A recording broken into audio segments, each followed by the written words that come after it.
Hello everyone, क्या हाल समाचार। मेरी आवाज आ रही है सभी को? Hello, very good evening everyone, very good evening, good evening, good evening, good evening. क्या हाल समाचार, क्या मैं दिखाई दे रहा हूं? जल्दी से बता दीजिएगा। आपके मैसेज का, आपके कमेंट्स का इंतजार रहता है हमेशा से ही। जल्दी से। नमस्ते नमस्ते नमस्ते, very good evening, very good evening. कैसे हैं? सारी की सारी गोरिल्ला आर्मी बिल्कुल मस्त होगी और जबरदस्त होगी। मेरी आवाज आ रही है क्या सभी लोगों को? जल्दी से बता दो पहले तो, क्या आवाज बिल्कुल क्लियर है क्या? बिल्कुल बढ़िया तरीके से आप लोगों को आवाज आ रही है मेरी?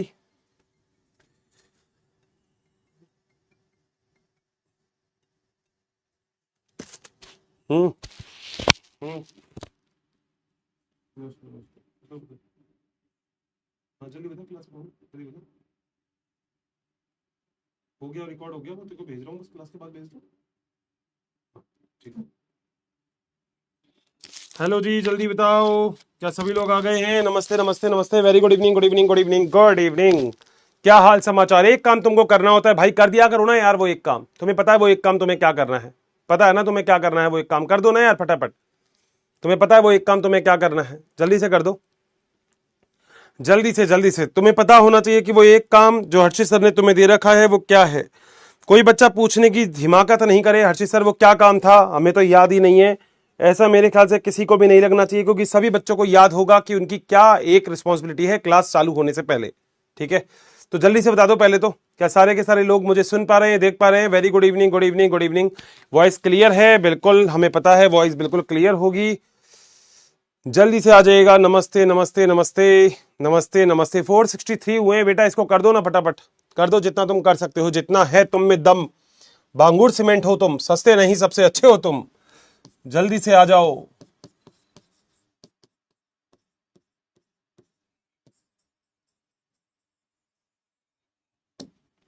जल्दी से, क्योंकि पढ़ना है हमें बहुत कुछ। ठीक है।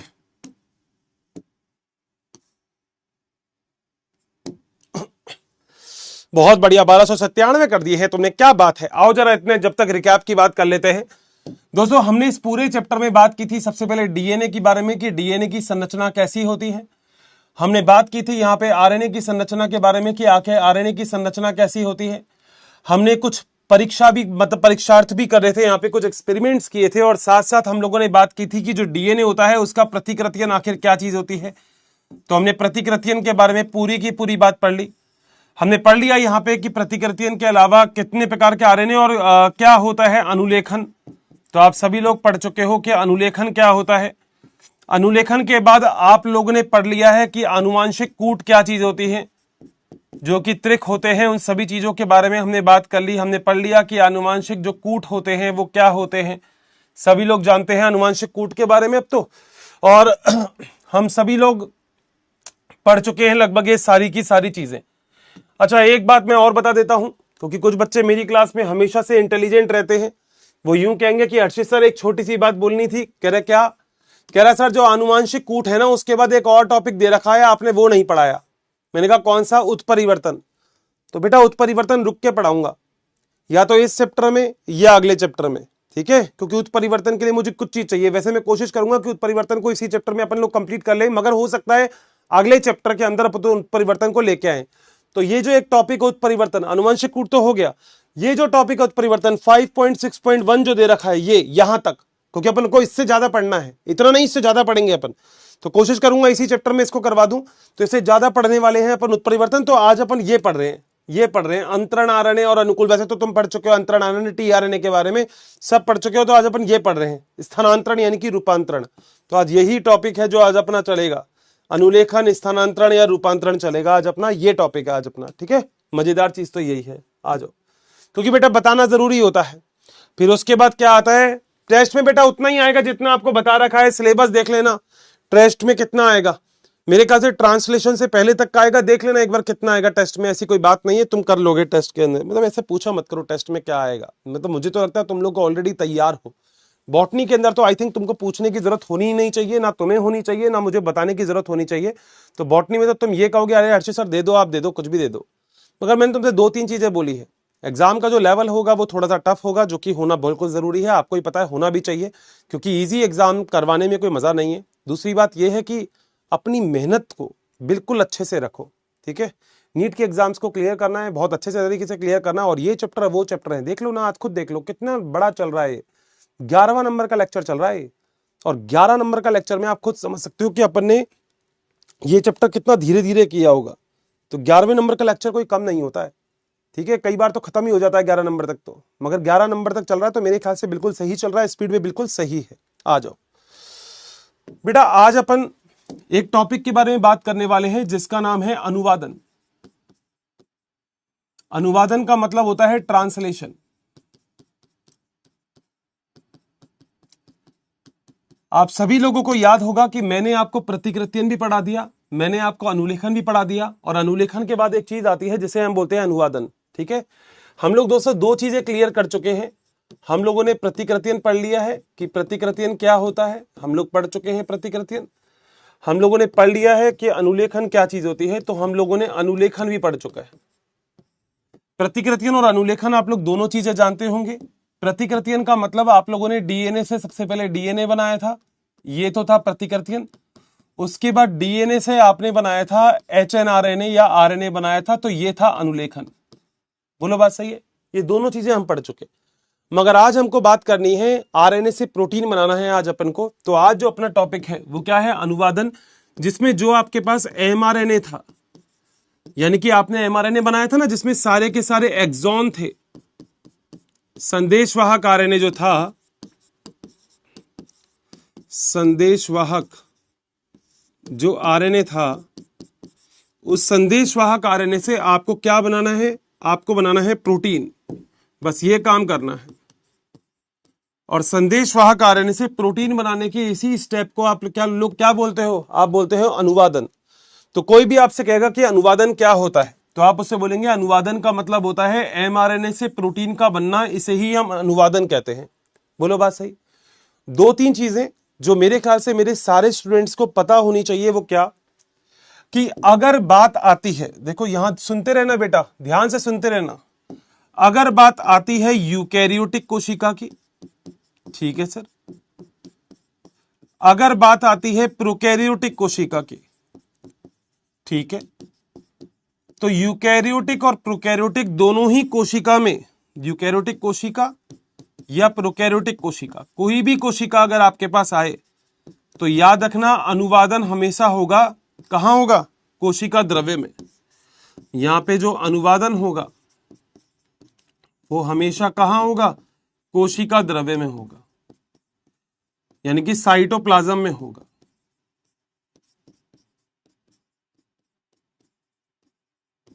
बोलो क्या पॉइंट क्लियर है? हर्षित सर ये तो हम समझ चुके, मगर हर्षित सर एक बात और बता दो जरा कि ये प्रोटीन क्या चीज होती है? बेटा प्रोटीन का मतलब होता है अमीनो अम्ल का समूह। अमीनो अम्ल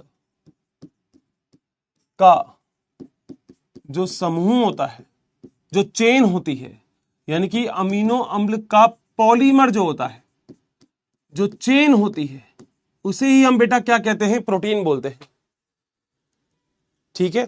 अब देखो वैसे अगर कोई आपसे पूछेगा नहीं, मगर कोई कहता है कि अमीनो अम्ल क्या होते हैं, ये तो केमिस्ट्री में पढ़ोगे। तो अमीनो अम्ल वो होते हैं जिसमें कार्बोक्सी और अमीनो समूह होता है, प्लस अमीनो समूह।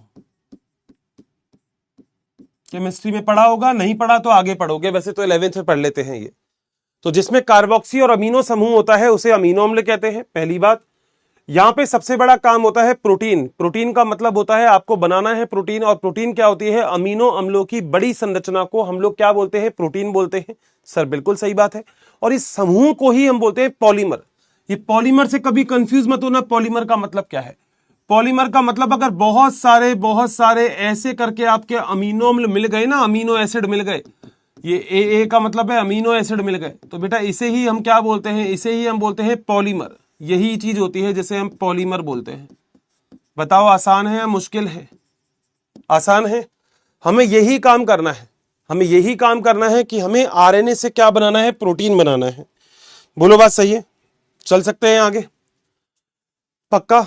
देखो एनसीईआरटी में ये सारी की सारी चीज केवल और केवल अगर देखा जाए एनसीईआरटी में सारी की सारी चीज केवल और केवल देखा जाए तो ये है यहां से ये आधा पेज और ये आधा पेज, बस खत्म।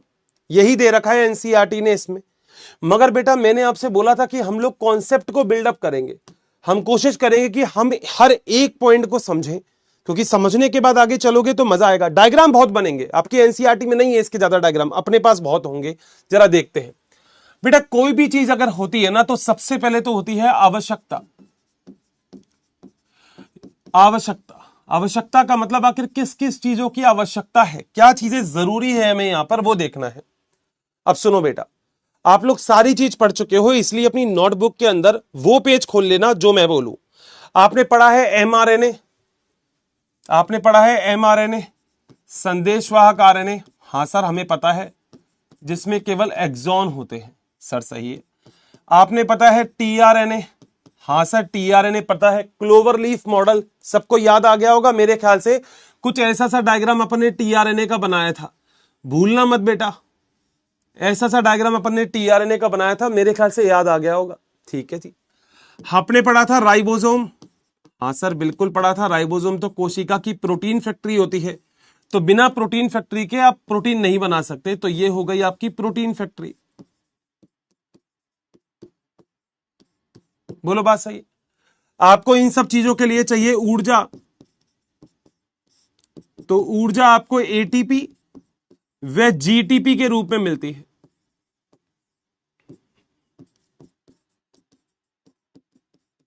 बेटा एटीपी का मतलब होता है एडिनोसिन ट्राइफॉस्फेट, सुना होगा वैसे कभी, एडिनोसिन ट्राइफॉस्फेट।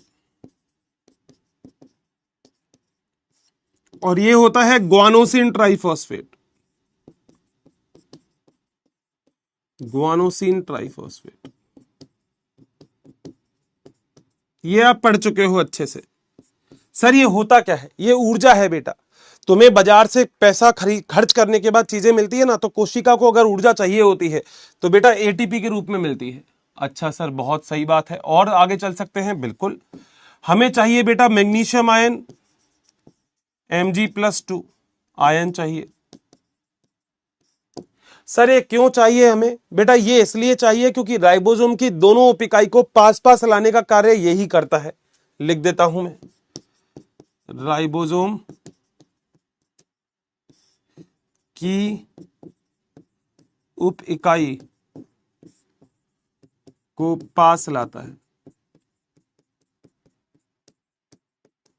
क्या होता है सब कुछ समझ में आएगा। अभी तो नंबरिंग चल रही है बेटा, अभी कुछ भी नहीं है, नंबरिंग चल रही है अभी बस। ठीक है, एनसीईआरटी से थोड़ा ज्यादा नंबरिंग चलेगी, बस याद रखना।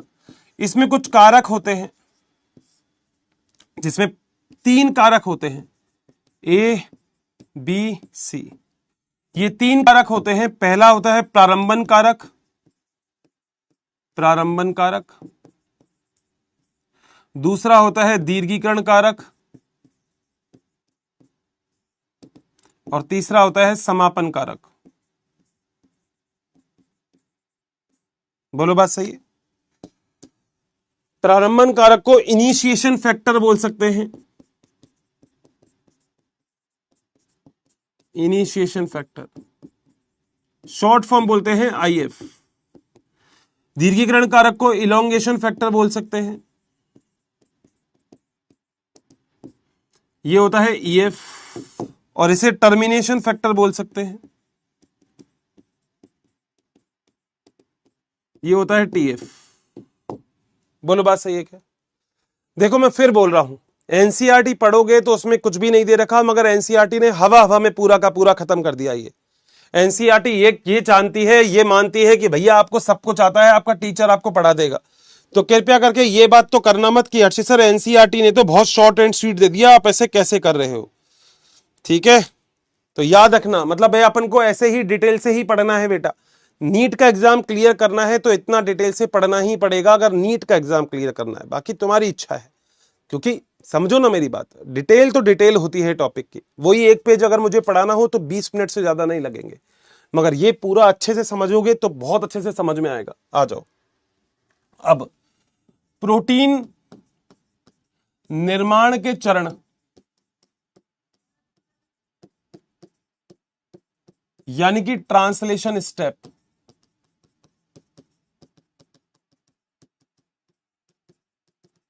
अगर कोई भी आपसे पूछता है कि कौन कौन से चरण होते हैं, कौन कौन से स्टेप होते हैं, तो बेटा 3 स्टेप है। 3। पहला है अमीनो अम्ल का सक्रियण, ध्यान से सुनते रहना। जो दूसरा है वो है टीआरएनए का सक्रियण।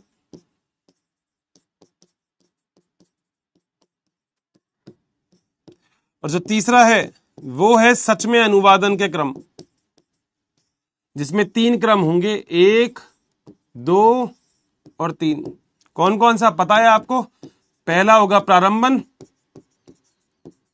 दूसरा होगा दीर्घीकरण और तीसरा होगा टर्मिनेशन यानी कि समापन। ये स्टेप है जो हमें पढ़ने हैं। जो बच्चा अभी अभी क्लास में जुड़ा है, मैं फिर बता देता हूं कि हम लोग क्या पढ़ने वाले हैं। आज हम पढ़ने वाले हैं कि आखिर डीएनए से आप लोगों ने जो एमआरएनए बनाया था, आखिर उससे हम प्रोटीन कैसे बनाएंगे। हम आज ये पढ़ने वाले हैं। इस पूरे स्टेप के लिए हम लोगों को सबसे पहले एक काम करना है। हमारे पास जो डीएनए था, उस डीएनए से हमें अभी सबसे पहले जो हमने एमआरएनए बनाया था, उस एमआरएनए से हमें प्रोटीन बनाना है, पहली बात। दूसरी बात, ये सारी की सारी अभिक्रियाएं, चाहे यूकैरियोटिक है चाहे प्रोकैरियोटिक है, अनुवादन हमेशा कोशिका द्रव्य में ही होगा। नीट लायक क्वेश्चन है, याद रखिएगा, नीट में आने लायक क्वेश्चन है। ये पूछा जा सकता है कि ये कहां होगा। मैंने एक्स्ट्रा आपको बता दिया कि प्रोटीन क्या होता है। अमीनो अम्लों की लंबी श्रृंखला प्रोटीन होती है, यानी कि लंबा पॉलीमर प्रोटीन होता है। क्लियर है? देखो, मेरी बातें ध्यान से सुनते रहना और फटाफट से थंब करते रहना। इससे कोई फर्क नहीं पड़ता कि आप लोगों को मतलब लिटरली, मतलब सच में कितना सीरियसली पढ़ते हो, वैसे वही बस फर्क पड़ता है। आपने पहले नहीं पढ़ा होगा, कुछ भी नहीं पढ़ा, कोई दिक्कत नहीं है, मैं सारा कुछ समझा रहा हूं। अमीनो अम्ल कार्बोक्सी और अमीनो समूह से बना होता है। तुम केमिस्ट्री में भी पढ़ोगे वो, तो आ जाओ आगे। अगर कोई भी प्रोसेस करते हो तो चीजों की आवश्यकता होती है, तो यहां पे भी हमें बहुत सारी चीजों की आवश्यकता है। अगर कोई पिक्चर बना रहे हो तो इस पिक्चर में बहुत सारे एक्टर और एक्ट्रेसेस की आपको आवश्यकता होगी। सेम कंडीशन अगर आप यहां पर पूरा प्रोसेस कर रहे हो तो आपको इन सब की आवश्यकता होगी। मैं आपको एमआरएनए पढ़ा चुका हूं, मैं आपको टीआरएनए पढ़ा चुका हूं।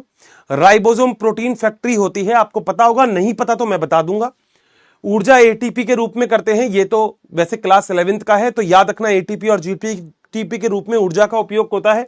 मैग्नीशियम आयन राइबोसोम की दोनों इकाई को पास पास लाने के लिए यूज में किया जाता है। क्यों करेंगे मैं सब बताऊंगा। 3 कारक होंगे, प्रारंभन, दीर्घीकरण और समापन। ठीक है सर। अगला, प्रोटीन निर्माण के चरण। पहला ये पढ़ेंगे, फिर दूसरा पढ़ेंगे, फिर सी के 3 चरण पढ़ेंगे। एबीसी, ये एबीसी की जगह 1 2 3 लिख देता हूं, या स्मॉल एबीसी कर देता हूं, कोई दिक्कत नहीं होगी, कैसे भी कर देता हूं। 1 2 3, बोलो बात सही। आज पहला स्टेप पढ़ रहे हैं, अमीनो अम्लों का सक्रियण पढ़ रहे हैं हम। आ जाओ बेटा। पहला, अमीनो अम्ल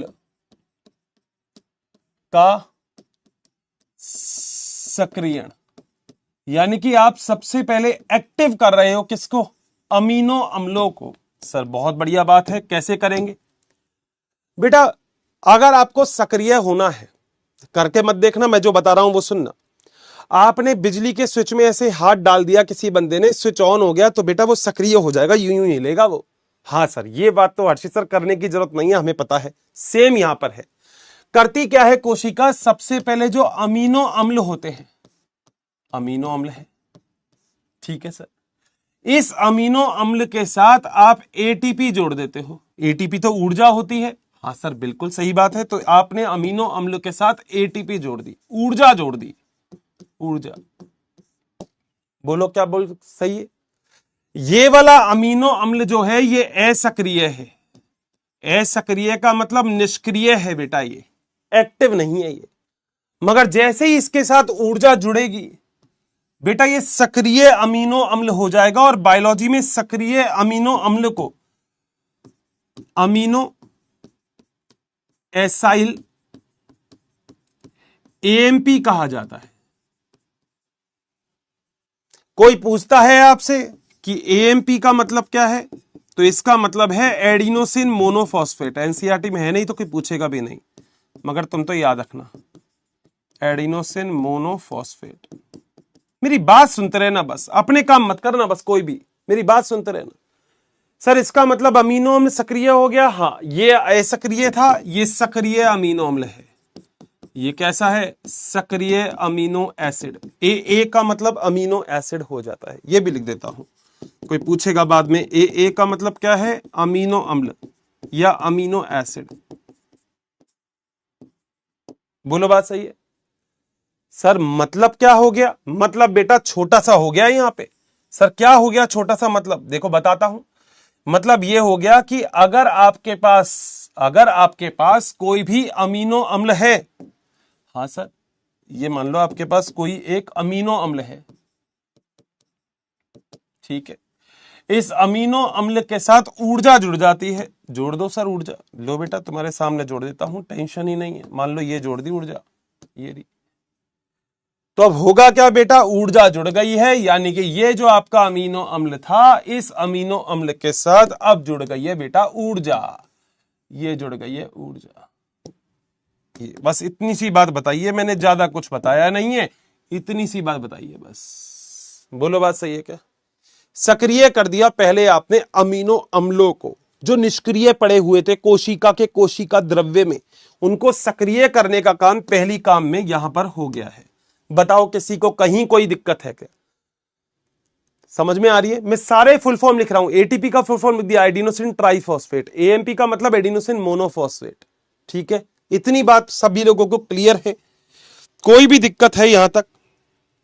सर मजा आ गया। अब बेटा तुम समझो, पहला स्टेप हो गया क्या? अमीनो अम्लों का सक्रियण हो चुका है, अमीनो अम्ल को आपने सक्रिय कर दिया। देखो समझना, अमीनो अम्ल सक्रिय होंगे तभी प्रोटीन बनेगा, क्योंकि अमीनो अम्लों की लंबी श्रृंखला को ही प्रोटीन कहा जाता है। वाओ सर, ये तो आप कई बार बोल चुके हो। आ जाओ फिर, अमीनो अम्ल के बाद दूसरा क्या है? टीआरएनए का सक्रियण। आओ बेटा अगला कर देते हैं, पॉइंट नंबर बी, नाम है टीआरएनए सक्रियण।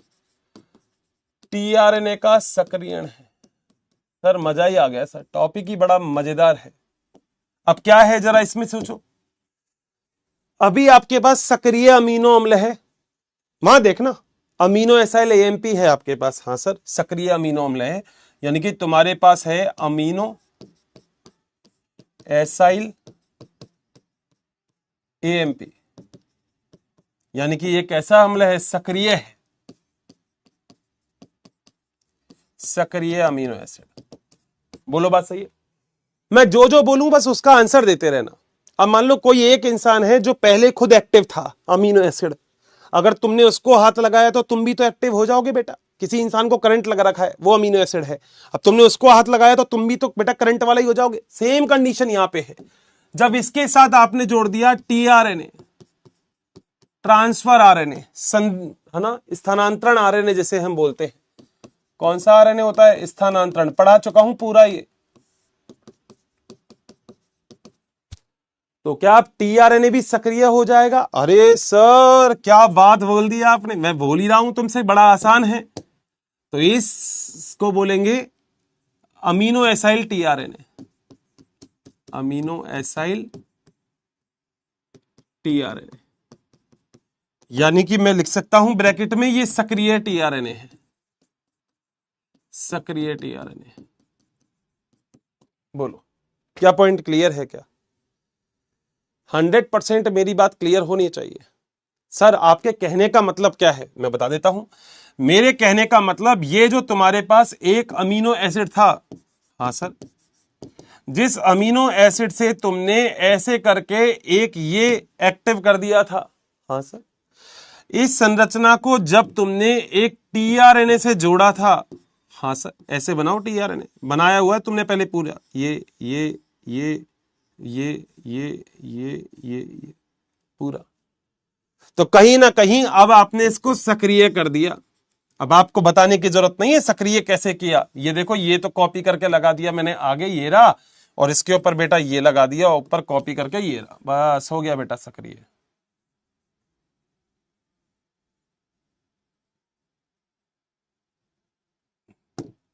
बोलो बात सही है क्या? सक्रिय टीआरएनए बना दिया मैंने। पहले अमीनो एसिड जिसको करंट लग रहा था, तुमने उसको हाथ लगाया तो तुम्हें भी तो करंट लगेगा। तो पहले आपने अमीनो अम्लों को सक्रिय किया, फिर टीआरएनए को उससे जोड़ दिया तो टीआरएनए सक्रिय हो गया। बताओ क्या बात क्लियर है? बेटा याद रखना, देखो मैं भी आपको पढ़ाने के लिए तभी तैयार होता हूं जब आपकी क्लास होती है। अगर आपकी क्लास नहीं होगी तो मैं पढ़ाने के लिए तैयार नहीं होऊंगा। तो अगर कोशिका को प्रोटीन बनाना होता है, समझना मेरी बात, कोशिका को प्रोटीन बनाना है तो पहले वो अमीनो अम्लों को सक्रिय करेगी, उसके बाद टीआरएनए को सक्रिय करेगी। बोलो बात सही है क्या? सही है बेटा। तुम स्कूल जाते थे तो तुम्हारी क्लास तभी नीट एंड क्लीन, साफ सफाई तभी होती थी वहां पे जब तुम्हारी क्लास में तुम बैठते थे। तुम नहीं बैठोगे तो साफ सफाई नहीं होगी। कोशिका को प्रोटीन नहीं चाहिए तो नहीं करेगी सक्रिय। कोशिका को प्रोटीन चाहिए तो पहले कोशिका ने अमीनो अम्लों का सक्रियण कर दिया। सर बहुत बढ़िया बात है। और जैसे ही अमीनो अम्ल सक्रिय हो गए तो कोशिका ने टीआरएनए को सक्रिय कर दिया। बताओ दोनों पॉइंट क्लियर है क्या? मैंने ये 2 पॉइंट क्लियर कर दिए, ये 2। अब आ गए अपन असली स्टेप में, नाम है अनुवादन। अब स्टेप चालू होगा, अब चालू होगी बातें। अब यहां से चालू होगा प्रारंभन, दीर्घीकरण और समापन। बताओ डन है क्या? 100%? कोई दिक्कत नहीं? चलूं आगे? आ जाओ बेटा। मेरे हिसाब से जितने बालक बैठे हैं सभी लोगों को एक एमआरएनए का डायग्राम तो आना ही चाहिए।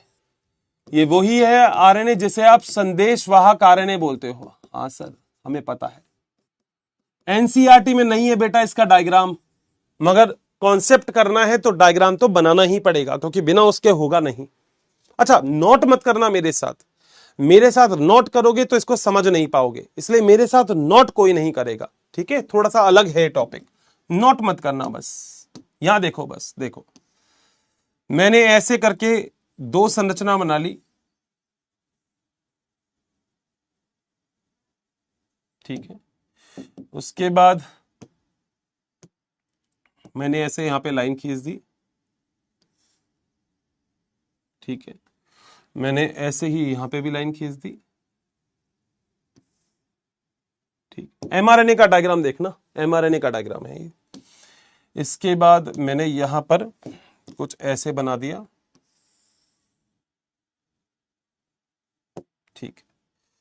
ये ऐसा सा डायग्राम है जैसे चरखी हो, ऐसा ही डायग्राम है। हम जानते हैं कि एमआरएनए होगा या कुछ भी होगा तो एक जगह होगा 5' और एक जगह होगा 3'। हाँ सर ये तो हम पढ़ के आए हैं। बोलो बात सही है क्या? तुम ये भी देखो, तुम जो जो चीज पढ़ के आए हो मैं उसके बारे में बोल रहा हूं। तुम ये भी जानते हो कि कहीं से भी अगर किसी भी चीज के प्रारंभन की शुरुआत होगी, आनुवांशिक कूट में पढ़ के आए हो तुम, अगर प्रारंभन की शुरुआत होगी तो वहां पे उपस्थित होगा एक ही चीज जिसे हम बोलते हैं एयूजी। पढ़ा है क्या? मैंने बोला था एयूजी के 2 काम होते हैं, नोटबुक में चेक करना, एक तो प्रारंभन, एक मिथियोनिन, कि मिथियोनिन बनाता है। तो एयूजी मतलब प्रारंभन, कहीं से तो अभिक्रिया प्रारंभ होगी, तो ये रहा बेटा एयूजी। तो एयूजी को हम, आपको पता है सभी लोगों को क्या बोलते हैं? प्रारंभन कोडोन, प्रारंभन कोडोन। बोलो बात सही? पढ़ा के आया हूं बेटा ये। और बेटा मैं ये भी जानता हूं कि आप लोगों को पता है कि एंड में यहां पर 3 चीजें आपको और मिल सकती है, तीनों में से मतलब कोई भी एक, तीनों में से कोई एक, या तो आपको मिलेगा यूए, या आपको मिलेगा यूएजी, या आपको मिलेगा यूजीए। याद आया? ये सब आनुवांशिक कूट में पढ़ा चुका हूं। जिसने लेक्चर नहीं देखा था भाई देख लेना प्लीज, रट्टाफिकेशन नहीं होगा इसमें। समझोगे, समझा हुआ है तो ही आएगा। यानी कि ये 3 होंगे जिसे हम बोलते हैं समापन कोडोन। सर बिल्कुल सही बात है, ये है समापन कोडोन। बोलो बात सही? यानी कि प्रोटीन बनाने की अभिक्रिया यहां से तो चालू होगी, हाँ, और यहां पर आके खत्म हो जाएगी जहां पे ये तीनों में से कोई एक आ गया, या तो यूए या यूएजी या यूयूजीए, क्योंकि इन्हें स्टॉप कोडॉन बोलते हैं। तो ये होता है जिसे हम बोलते हैं स्टार्ट कोडॉन,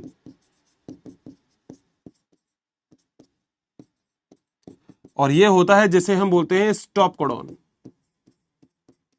सर मजा ही आ गया सर, कॉन्सेप्ट क्या बढ़िया बिल्डअप हो रहा है, ठीक है। यानी कि प्रोटीन कहां से कहां तक बनेगा?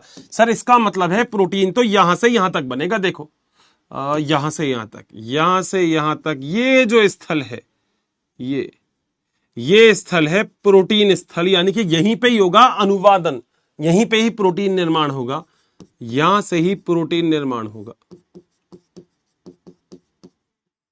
बोलो बात सही है? इसी को ही बोल सकते हैं अनुवादन स्थल, अनुवादन स्थल।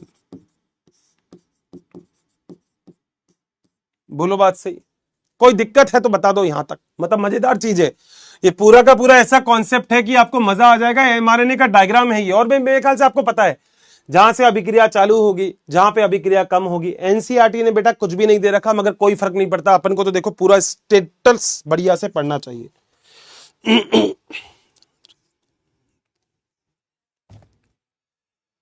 चले, ठीक है, ठीक है बेटा। एक और एक्स्ट्रा चीज बता रहा हूं कि यहां पे दोनों तरफ होते हैं यूटीआर, यानी कि इनसे प्रोटीन नहीं बनता।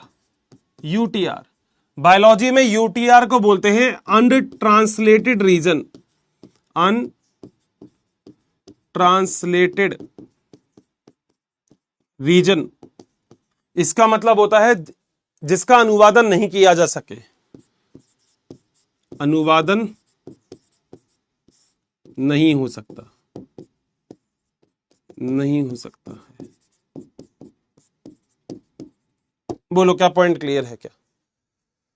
पूरा डायग्राम है एमआरएनए का, एक जगह 5' है, दूसरी जगह 3' है, यहां पे यूटीआर, वहां पे यूटीआर। ये वो जगह है, जैसे तुमने देखा पिच, पिच देखिए जहां पे क्रिकेट खेला जाता है, तो बेटा ये पिच है, यहां पे 3 डंडे लग रहे हैं, यहां पे 3 डंडे लग रहे हैं, बीच में पिच है, तो बॉल तो यहीं फेंकी जाएगी। यहां पे, यहां से प्रारंभ होगा, वहां पे चीजें खत्म हो जाएगी। बस इतनी सी बात बताइए, और कुछ भी नहीं बताया है। बताओ डन है क्या?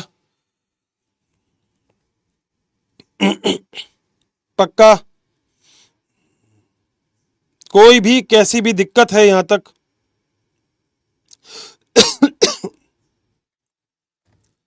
चल सकता हूं आगे? एमआरएनए का डायग्राम बिल्कुल क्लियर है। एयूजी से प्रारंभ होगा, यहां पे समाप्त हो जाएगा, बीच से प्रोटीन बन जाएगा। बस इतना ही तुम्हें याद करना है, ये और ये तुम्हारे काम का नहीं है, छोड़ो तुम तो यही याद करना है बीच का ही। सही है? आए, आ जाओ। तो सर आप बताने वाले थे आज हमें फिर मेन स्टेप जो था सर अनुवादन का स्टेप। हाँ बेटा, तो अनुवादन में पहला आएगा प्रारंभन। आ जाओ बेटा, कर देते हैं। तो आज अपन, ये कहां से आ गया बेटा? ये एमआरएनए की संरचना तो इसके नीचे आएगी, ठीक है। आज हम पढ़ते हैं सी में अनुवादन, और अनुवादन में आज जो पहला अपन पढ़ेंगे, पहला वो हम क्या पढ़ेंगे? प्रारंभन। प्रारंभन को बोलते हैं इनिशिएशन। मैं कई बार आपसे बोलता हूं ना, जितना बस मैं पढ़ा दूं उतना ही पढ़ लेना। हो सकता है आज लगे कि यार हर्षित सर सच में आज हमने क्या किया है, मगर आपको पता होगा पूरा एक कॉन्सेप्ट क्लियर कर लिया आपने। इससे बाद पेपर नहीं आएगा, इससे बाद क्वेश्चन नहीं आएंगे, ठीक है? आओ जरा। तो सर हमने क्या क्या पढ़ लिया? अब देखो मैं शॉर्ट एंड स्वीट कर रहा हूं। तुमने क्या पढ़ा है? तुमने पढ़ा है कि एक तुम्हारे पास एमआरएनए था, ठीक है सर। एक जगह 5' था, बहुत खुशी की बात है। एक जगह 3' था, बहुत खुशी की बात है। यहां पे प्रारंभन कोडॉन था जिसे हम एयूजी कहते हैं, सर बढ़िया बात है। यहां पे समापन कोडॉन था जो 3 हो सकते हैं, यानी कि यूएए भी हो सकता है, यूएजी या यूजीए। मैं तीनों में से कोई एक लिख रहा हूं, ठीक है? तीनों बार बार तीनों नहीं लिखूंगा, कोई एक लिख दिया मैंने, बहुत बढ़िया सर। यहां से यहां तक प्रोटीन का निर्माण होगा, सर बढ़िया बात है, मजा ही आ गया। बोलो क्या इतना पॉइंट सभी लोगों को क्लियर है? कोई दिक्कत है? मतलब यहां तक बात बता दो, बात क्लियर है क्या? अब बेटा जिस बच्चे ने भी पढ़ा है उसको पता है राइबोसोम, जिस बच्चे ने भी कभी भी पढ़ा है, कभी भी, उसको पता है कि जो राइबोसोम होते हैं ये प्रोटीन फैक्ट्री होते हैं, और 2 उप इकाई से बनते हैं। उप इकाई क्लास 11th में था बेटा ये ना, उप इकाई से निर्मित होते हैं। यानी कि अगर मान लो 70S प्रकार का राइबोसोम होता है तो इसकी 2 उप इकाई होती है 50S और 30S, याद होगा बेटा। और 80S होता है तो इसकी 2 उप इकाई होती है 60S और 40S। प्लीज 11वीं पढ़ के आए हो तो ये बिल्कुल मत बोलना ये टोटल क्यों नहीं किए, ये तो सर 70 का टोटल नहीं है, 80 हो रहा है, नीचे वाला 100 हो रहा है, क्योंकि बेटा टोटल नहीं है, ये राइबोसोम के दो भाग हैं। इसका सीधा सा मतलब है कि 70S में एक बड़ी उप इकाई होगी जो होगी 50S, एक छोटी उप इकाई होगी जो होगी 30S। बोलो बात सही है। 80S में एक बड़ी उप इकाई होगी जो होगी 60S, एक छोटी उप इकाई होगी जो होगी 40S। डन है। इन दोनों को मिला दोगे, अगर मान लो ये जैसे 50S है, इसके साथ ये जोड़ दिया, ये 50S है, इसके साथ 30S जोड़ दिया, तो बेटा ये 70S राइबोसोम बन जाता है। ये 60S है, इसके साथ 40S जोड़ दिया, तो बेटा ये 80S राइबोसोम बन जाता है। पढ़ के आए हो, क्लास 11th की बात बता रहा हूं, 12th में तो आया भी नहीं। एक छोटी सी बात याद रखना, राइबोसोम की इन दोनों उप इकाई को पास पास लाना, छोटी और बड़ी, ये होती है बेटा छोटी उप इकाई, सॉरी बड़ी उप इकाई, ये होती है बेटा बड़ी उप इकाई। बड़ी दिख रही है ना संरचना, तो ये बड़ी उप इकाई होती है, ये होती है बड़ी उप इकाई, और ये होती है छोटी उप इकाई।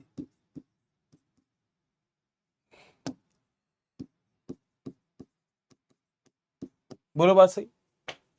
यानी कि अगर राइबोसोम को बनाना है आपको, तो दोनों उप इकाई को पास पास लाने के लिए मैग्नीशियम आयन चाहिए होता है। लिख देता हूं नोट में, राइबोसोम की दोनों उप इकाई को पास लाने के लिए मैग्नीशियम आयन सहायक होता है।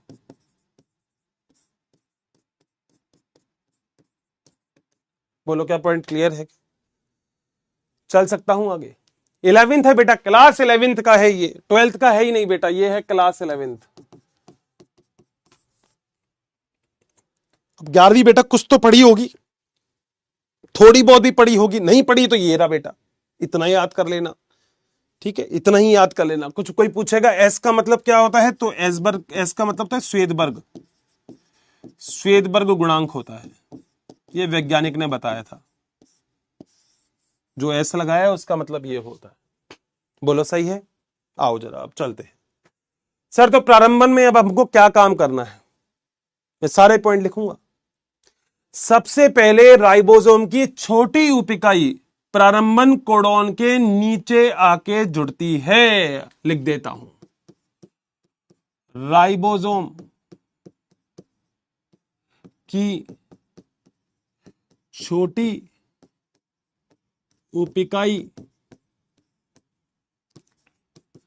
प्रारंभन कोडॉन, कहां पे है वो, mRNA के नीचे जुड़ती है। बोलो बात सही है। जोड़ दो सर, लो बेटा छोटी उप इकाई मान लो ये रही, लिख देता हूं छोटी उप इकाई। बोलो पहला काम हो जाएगा क्या, प्रारंभन कोडॉन के नीचे आके छोटी उप इकाई जुड़ती है। बताओ पहला काम सारे के सारे लोग कर लेंगे, कोई दिक्कत तो नहीं है किसी को भी, कैसी भी, पक्का? यहां तक कोई टेंशन?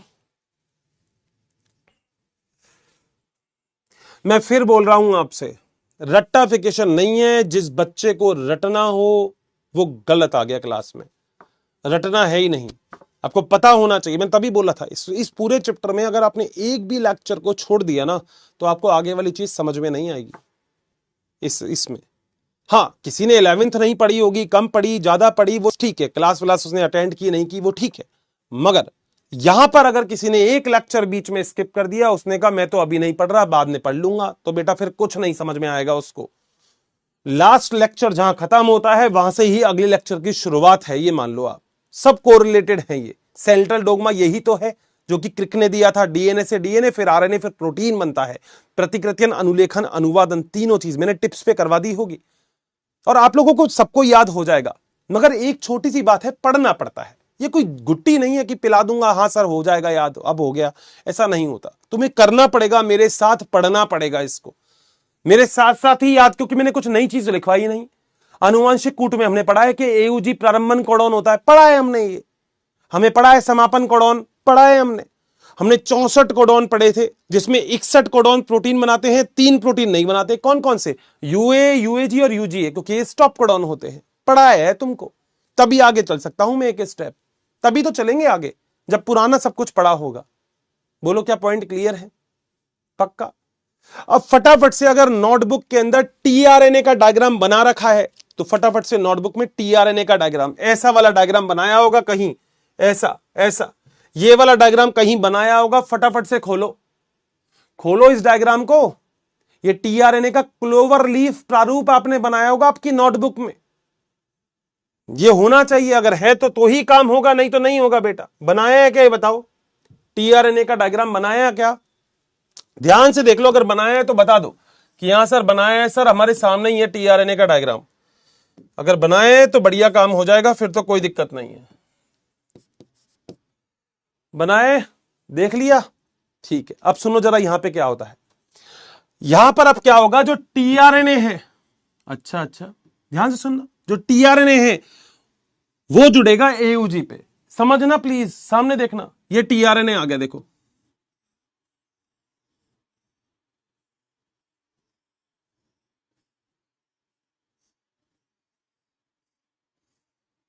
ये 5 डैश था, ये 3 डैश था, याद आ गया? टीआरएनए है ये, सभी लोगों को याद आ गया होगा।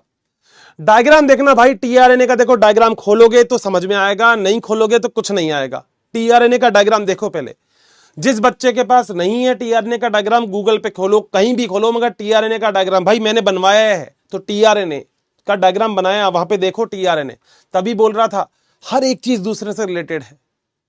अगर आप सभी लोगों को याद है तो टीआरएनए में ये वाला जो स्थल होता है, इसको मैंने लिखवाया था अमीनो अम्ल बंधन स्थल। 2 चीजें आपके काम की है, बस उसी का ही नाम लिख रहा हूं। और ये जो लिखवाया था, ये लिखवाया था एंटीकोडॉन।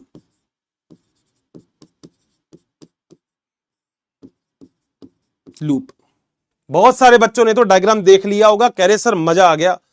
मैं बोल रहा हूं ना, एक्चुअली रटने का नहीं है बेटा। जहां से पुरानी क्लास खत्म की थी वहां से नई क्लास चालू कर दूंगा।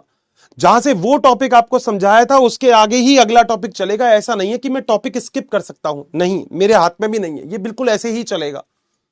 अब एक बार बताओ, क्या मैंने ये एयूजी था, एयूजी, क्या इसे मैंने कोडॉन शब्द लिखा था? मैंने देखो ना हर जगह पे लिखा है, देखो प्रारंभन कोडॉन लिखा है, देखो कोडॉन, क्योंकि 3 से बनता है तो कोडॉन शब्द लिखा था। हां सर बिल्कुल सही बात है। ऊपर क्या एंटी कोडॉन है? हां सर। इसका मतलब है कि अगर ध्यान से सुनना, यहां पर एयूजी है तो ऊपर की तरफ जो टीआरएनए होगा इस पे क्या होगा? ए के सामने बैठता है यू, यू के सामने है ए, जी के सामने है सी, यही टीआरएनए आएगा क्या? तुम मेरे से एक बात पूछ सकते हो, देखो सुनोगे तो समझ में आएगा और तो ही मजा आएगा बॉटनी के अंदर। मैं रटाने को रटा देता, मगर समझो तुम क्या समझ सकते हो? तुम समझ सकते हो हर्षित सर आपके कहने का मतलब है जो कोडॉन नीचे होगा उसी का ही एंटी कोडॉन ऊपर आएगा। बिल्कुल सही बात है। मान लो तुम और मैं एक गैंग में शामिल है, और तुम और मैं मान लो एक गैंग में है, और मैंने कोई स्मगलिंग का काम तुमको देना है। अब तुम मुझे कैसे पहचानोगे? तुमने मुझे कभी देखा तो है नहीं। तो मैं तुमसे बोलूंगा जाबड़ा का जाबड़ा गिली गिली छू, तो तुमको उसका एंटी कोड पता है, तुम बोलोगे जाबड़ा का जाबड़ा उला उला ऊ, तुम कहोगे ओहो मैंने कहा यही वो बंदा है जिसको मेरे को पहचानना है, ये ले। तो नीचे अगर एमआरएनए पर कोडॉन है, ध्यान से सुनना, देखो मैं फिर बोल रहा हूं बायोलॉजी है ये और बॉटनी और है खास तौर से। एमआरएनए के ऊपर जो कोडॉन है उसी का ही टीआरएनए आएगा तुम्हारे पास। टोटल कितने कोडॉन थे तुम्हारे पास काम के? आनुवंशिक कूट में टोटल कितने कोडॉन थे? टोटल कोडॉन कितने थे? 64। हाँ सर। 64 में से 3 तो स्टॉप थे। हाँ सर। काम के कितने थे? 61। हाँ, तो आपके पास 61 कोडॉन होते हैं, 61 कोडॉन है आपके पास। बोलो बात सही है क्या?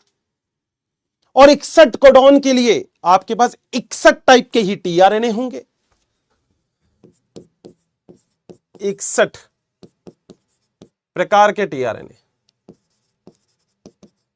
प्रकार के टीआरएनए, क्योंकि बेटा यहां पे जो कूट होगा उसका अपोजिट ऊपर आएगा, सीधी सी बात है। अब सोचो ना, कोई टीआरएनए है, उसको कैसे पता लगेगा मुझे जाके जुड़ना है? बेटा उसको कैसे, ध्यान से सुनना जरा, देखो सुनोगे तो ही समझ में आएगा। इस टीआरएनए को कैसे पता लगा मैं ही जुड़ूंगा यहां पे? क्योंकि बेटा आबरा का डाबरा गिली गिली छू, आबरा का डाबरा हु हा हु, तो दोनों के दोनों कहेंगे ओहो तुम तो हमारे ही वाले हो, कोई दिक्कत नहीं है। यानी कि अगर यहां पे कोडॉन में ए यू जी आएगा तो ऊपर की तरफ एंटी कोडॉन में यू ए सी आएगा। बोलो बात सही है क्या? 100% समझने वाली बात है बेटा, और कुछ नहीं है। और ये आपको पता ही है कि इसके ऊपर यहां पर अमीनो अम्ल जुड़ा हुआ होगा। अरे हां सर, ये तो हम कैसे भूल सकते हैं, यहां पर 3 पे अमीनो अम्ल जुड़ा हुआ होगा। अब आप ये कहोगे हर्षित सर कौन सा अमीनो अम्ल जुड़ेगा, ये तो मुझे पता ही नहीं हर्षित सर, यहां कौन सा अमीनो अम्ल, मैं बताता हूं बेटा।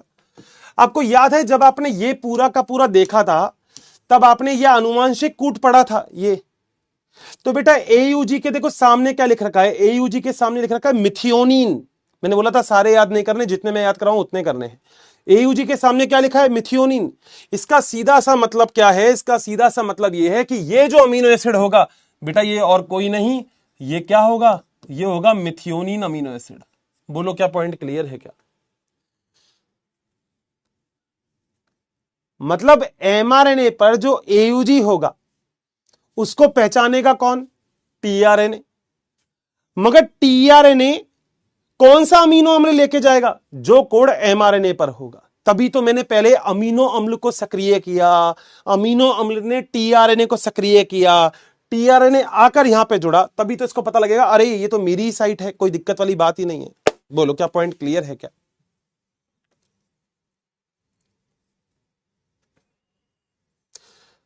कॉन्सेप्ट है दोस्तों, अभी वीडियो दिखाऊंगा होपफुली, तो उसमें शायद वो वाली चीजें और अच्छे से क्लियर हो जाए, नहीं तो आप नेट पे भी गूगल पे डाल के देख सकते हो वीडियोस, तो कोई बड़ी बात नहीं है। बताओ क्या यहां पर पॉइंट क्लियर है क्या? कोई भी कैसी भी दिक्कत?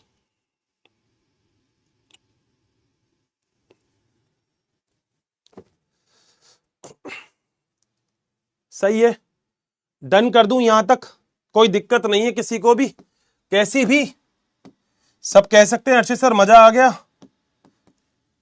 अभी देखो जिसको अभी मजा नहीं आया होगा थोड़ा सा रुक जाना, अभी आ जाएगा, थोड़ी देर में आ जाएगा बेटा मजा, तो क्या है अभी लग जाएगा आपको भी पता कि हर्षित सर मजा आ गया, अब क्लियर हो गया ये पॉइंट।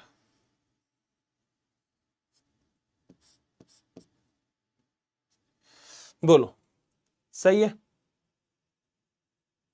क्लियर। मैं एक बात लिख रहा हूं, अब ध्यान से सुनना, मैं एक बात लिख रहा हूं।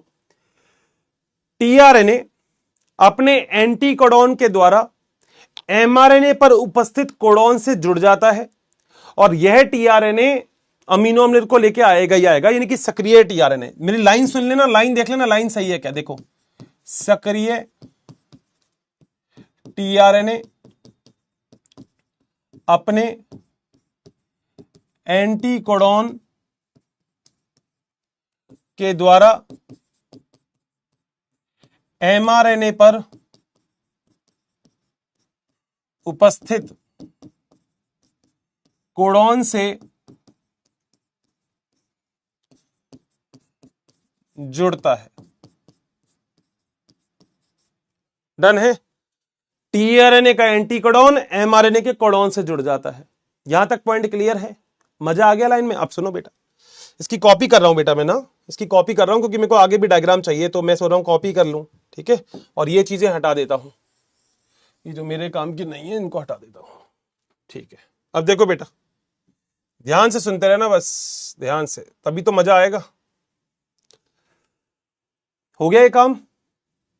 अब क्या होगा, राइबोसोम की एक उप इकाई तो थी, अब राइबोसोम की दूसरी उप इकाई ऊपर आ जाएगी, और राइबोसोम की उप इकाई को पास लाने का काम कौन करता है, मैग्नीशियम आयन। लिखवाया बेटा ये रहा, राइबोसोम की दोनों उप इकाई को पास लाने का काम मैग्नीशियम आयन करता है, लिख देता हूं। अब देखो यहां लिख रहा हूं मैं क्या, राइबोसोम, जैसा डायग्राम वैसा ही काम लिखूंगा कि बड़ी उप इकाई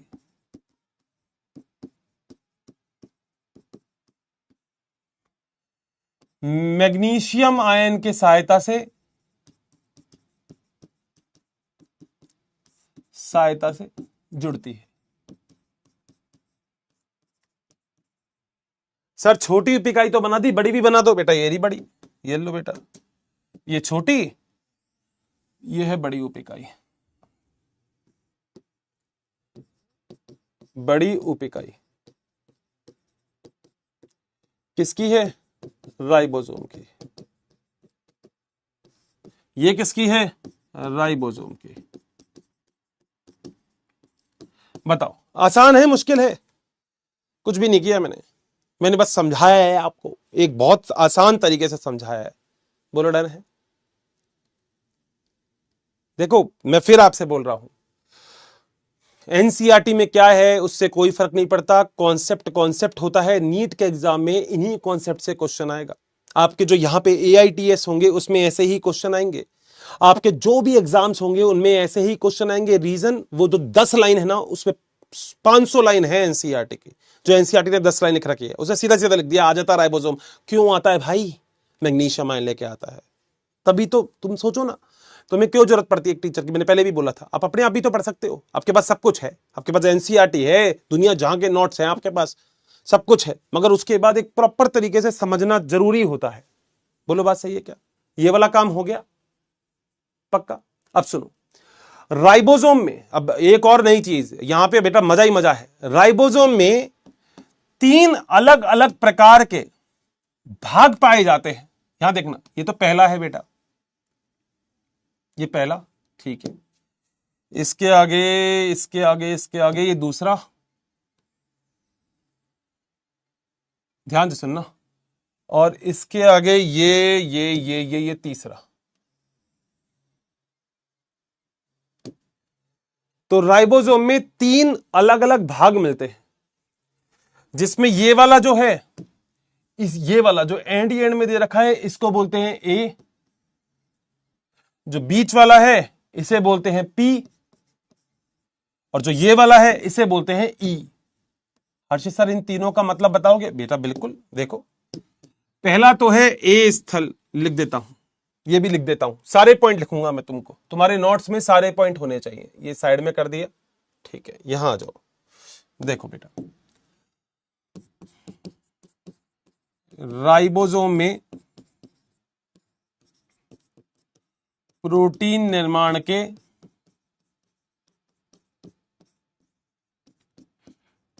3 स्थल उपस्थित, ठीक है जी। पहला होता है,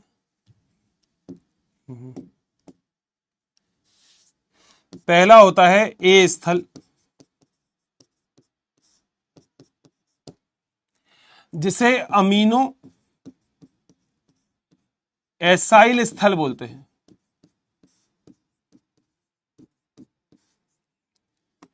एक होता है पी स्थल, जिसे पेप्टाइडल स्थल बोलते हैं।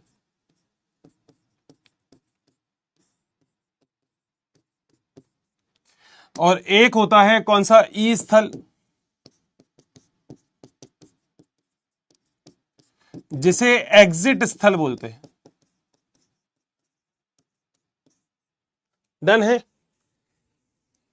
सब कुछ तुम्हारे नोट्स में है, तुम्हारे नोट्स से बाहर तुमको कुछ भी नहीं मिलेगा। सब कुछ, सारी चीजें तुम्हारे नोट्स के अंदर है, नोट्स से बाहर कुछ नहीं मिलेगा। नोट्स बस पढ़ोगे तो सब कुछ चीजें क्लियर हो जाएगी, बस नोट्स पढ़ने पड़ेंगे बेटा, हवा हवाई कुछ भी नहीं है। बताओ क्या ये तीनों बातें भी क्लियर हैं? ये वाली, ये तीनों बातें यहां से लेकर यहां तक क्लियर है। राइबोसोम में 3 स्थल होते हैं, पी, ए और ई। क्या काम करते हैं तुम्हें दिमाग नहीं लगाना, वो मैं बताऊंगा, मगर जो मैं डायग्राम में लिख रहा हूं वही असलियत है। क्या मैं बोल सकता हूं? ध्यान से सुनना, क्या मैं बोल सकता हूं? जो प्रथम टीआरएनए होगा, ये पहली बारी टीआरएनए जुड़ा है तो मैं इसको फर्स्ट लिख देता हूं, फर्स्ट। जो प्रथम टीआरएनए होगा वो राइबोसोम के पी स्थल पर आके जुड़ता है। सर बिल्कुल सही बात है सर, लिख दो, भूल जाओगे। प्रथम टीआरएनए राइबोसोम के पी स्थल पर जुड़ता है। बोलो, मैं कह रहा हूं डायग्राम पढ़ो दोस्त, बस डायग्राम पढ़ो, कुछ नहीं करना। और यहां से एक बार पढ़ के देखो जो मैंने बताया, क्या वो बात क्लियर है क्या? यहां से पढ़ के देखो जरा, थोड़ा टाइम लगता है चीजों में, मगर एक बार पढ़ के देखो क्या पॉइंट क्लियर है क्या सारे। पढ़ना तो पड़ेगा ना दोस्त, पढ़ना तो पड़ेगा दोस्त। हवा हवाई कुछ भी नहीं है, मैं रटा नहीं सकता बेटा। इसका जो क्वेश्चन आंसर है वो अगली क्लास में होंगे, क्योंकि आज मैं चाहता हूं कि कॉन्सेप्ट बिल्डअप हो, थोड़े से अच्छे से कॉन्सेप्ट बिल्डअप कर लो, पढ़ लो एक बार। मुझे कोई जल्दबाजी नहीं है, मैं पहले भी कई बार आपको बोल चुका, मुझे कोई जल्दबाजी नहीं है सिलेबस की। मुझे बस ये है कि आपके कॉन्सेप्ट पूरे क्लियर होने चाहिए।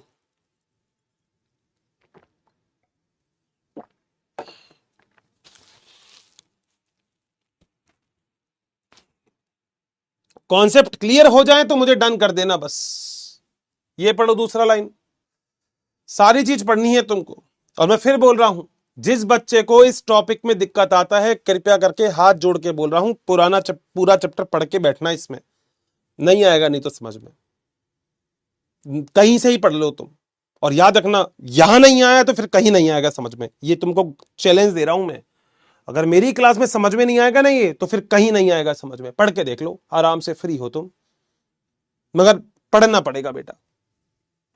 आ जाओ तीसरा, पढ़ना पड़ेगा बेटा। मैं फिर बोल रहा हूं पढ़ना पड़ेगा, मेरे साथ पढ़ना पड़ेगा।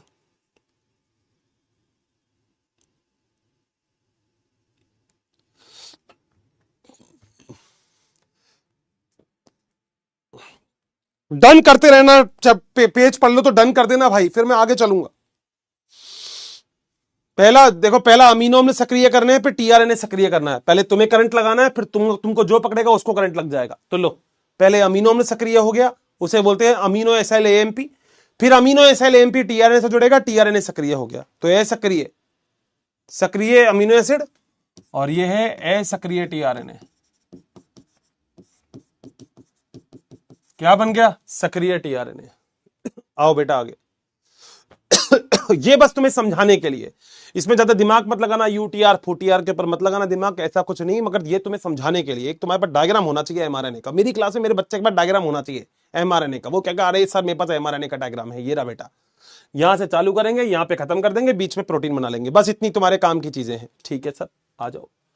पहला, राइबोसोम की 2 इकाई तो तुम्हें पता होगा, पास पास लाने के लिए मैग्नीशियम आयन की आवश्यकता होती है। इतनी सी बात याद रखना।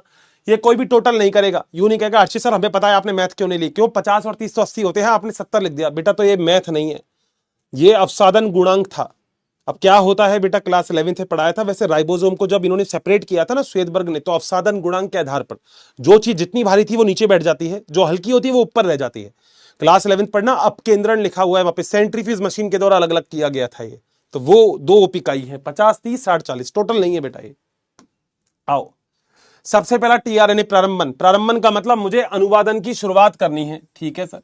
तो पहला करूंगा प्रारंभन से। प्रारंभन का मतलब शुरुआत कैसे होगी? सबसे पहले राइबोसोम की छोटी उप इकाई नीचे आके जुड़ेगी, बिल्कुल सही है। उसके बाद टीआरएनए आके जुड़ेगा, बिल्कुल सही है। अगर यहां पे एयूजी होगा तो टीआरएनए पर यूएसई होगा 100%। हाँ, तो टोटल कितने कोडॉन थे तुम्हारे काम के? 61। यानी कि तुम्हारे पास कितने टाइप के टीआरएनए होंगे? 61, सीधी सी बात है। और जो यहां पे कोडॉन होगा एयूजी, उसमें टेबल में देखना क्या लिख रखा था, मिथियोनिन। तो देखो ये मिथियोनिन ही टीआरएनए, इस मिथियोनिन को ही चिपका के लेके आएगा अपने साथ। चिपक गया आके, चिपकने के बाद राइबोसोम की बड़ी उप इकाई आ जाएगी ऊपर। बड़ी उप इकाई के अंदर स्थल होते हैं, मतलब राइबोसोम में स्थल होते हैं। कौन कौन से? पीएई, पी का मतलब पेप्टाइडल, ए का मतलब अमीनो एसिड, और टीई का मतलब एग्जिट। क्या होते हैं अभी सब समझ में आएगा, छोड़ो अभी कुछ दिमाग नहीं लगाना, ज्यादा बिल्कुल नहीं लगाना, हाथ जोड़ रहा हूं, मत लगाना भाई, मेरी बात सुन लेना बस, ठीक है। ये 3 स्थल होते हैं, ठीक है। तो पहला टीआरएनए जो होता है वो हमेशा पी स्थल पर जाके जुड़ता है बेटा, नीट नीट। पहला हमेशा पी स्थल पर आके जुड़ेगा, पी स्थल पर। डन है? कोई भी दिक्कत?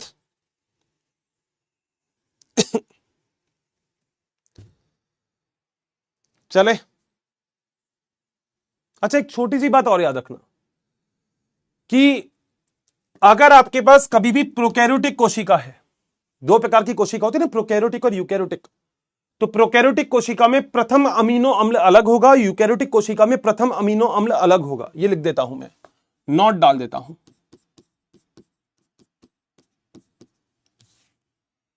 प्रोकैरियोटिक व यूकैरियोटिक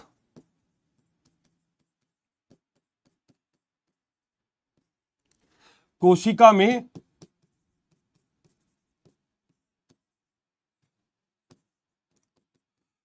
प्रथम अमीनो अम्ल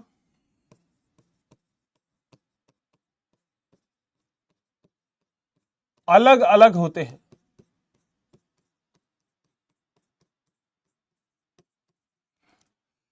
यहां लिख रहा हूं प्रोकैरियोटिक कोशिका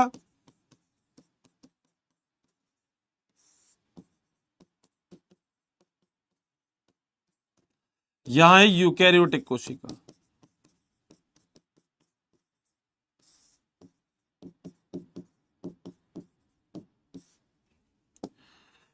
प्रोकैरियोटिक कोशिका में होता है फॉर्माइल मिथियोनिन और यूकैरियोटिक कोशिका में होता है मिथियोनिन।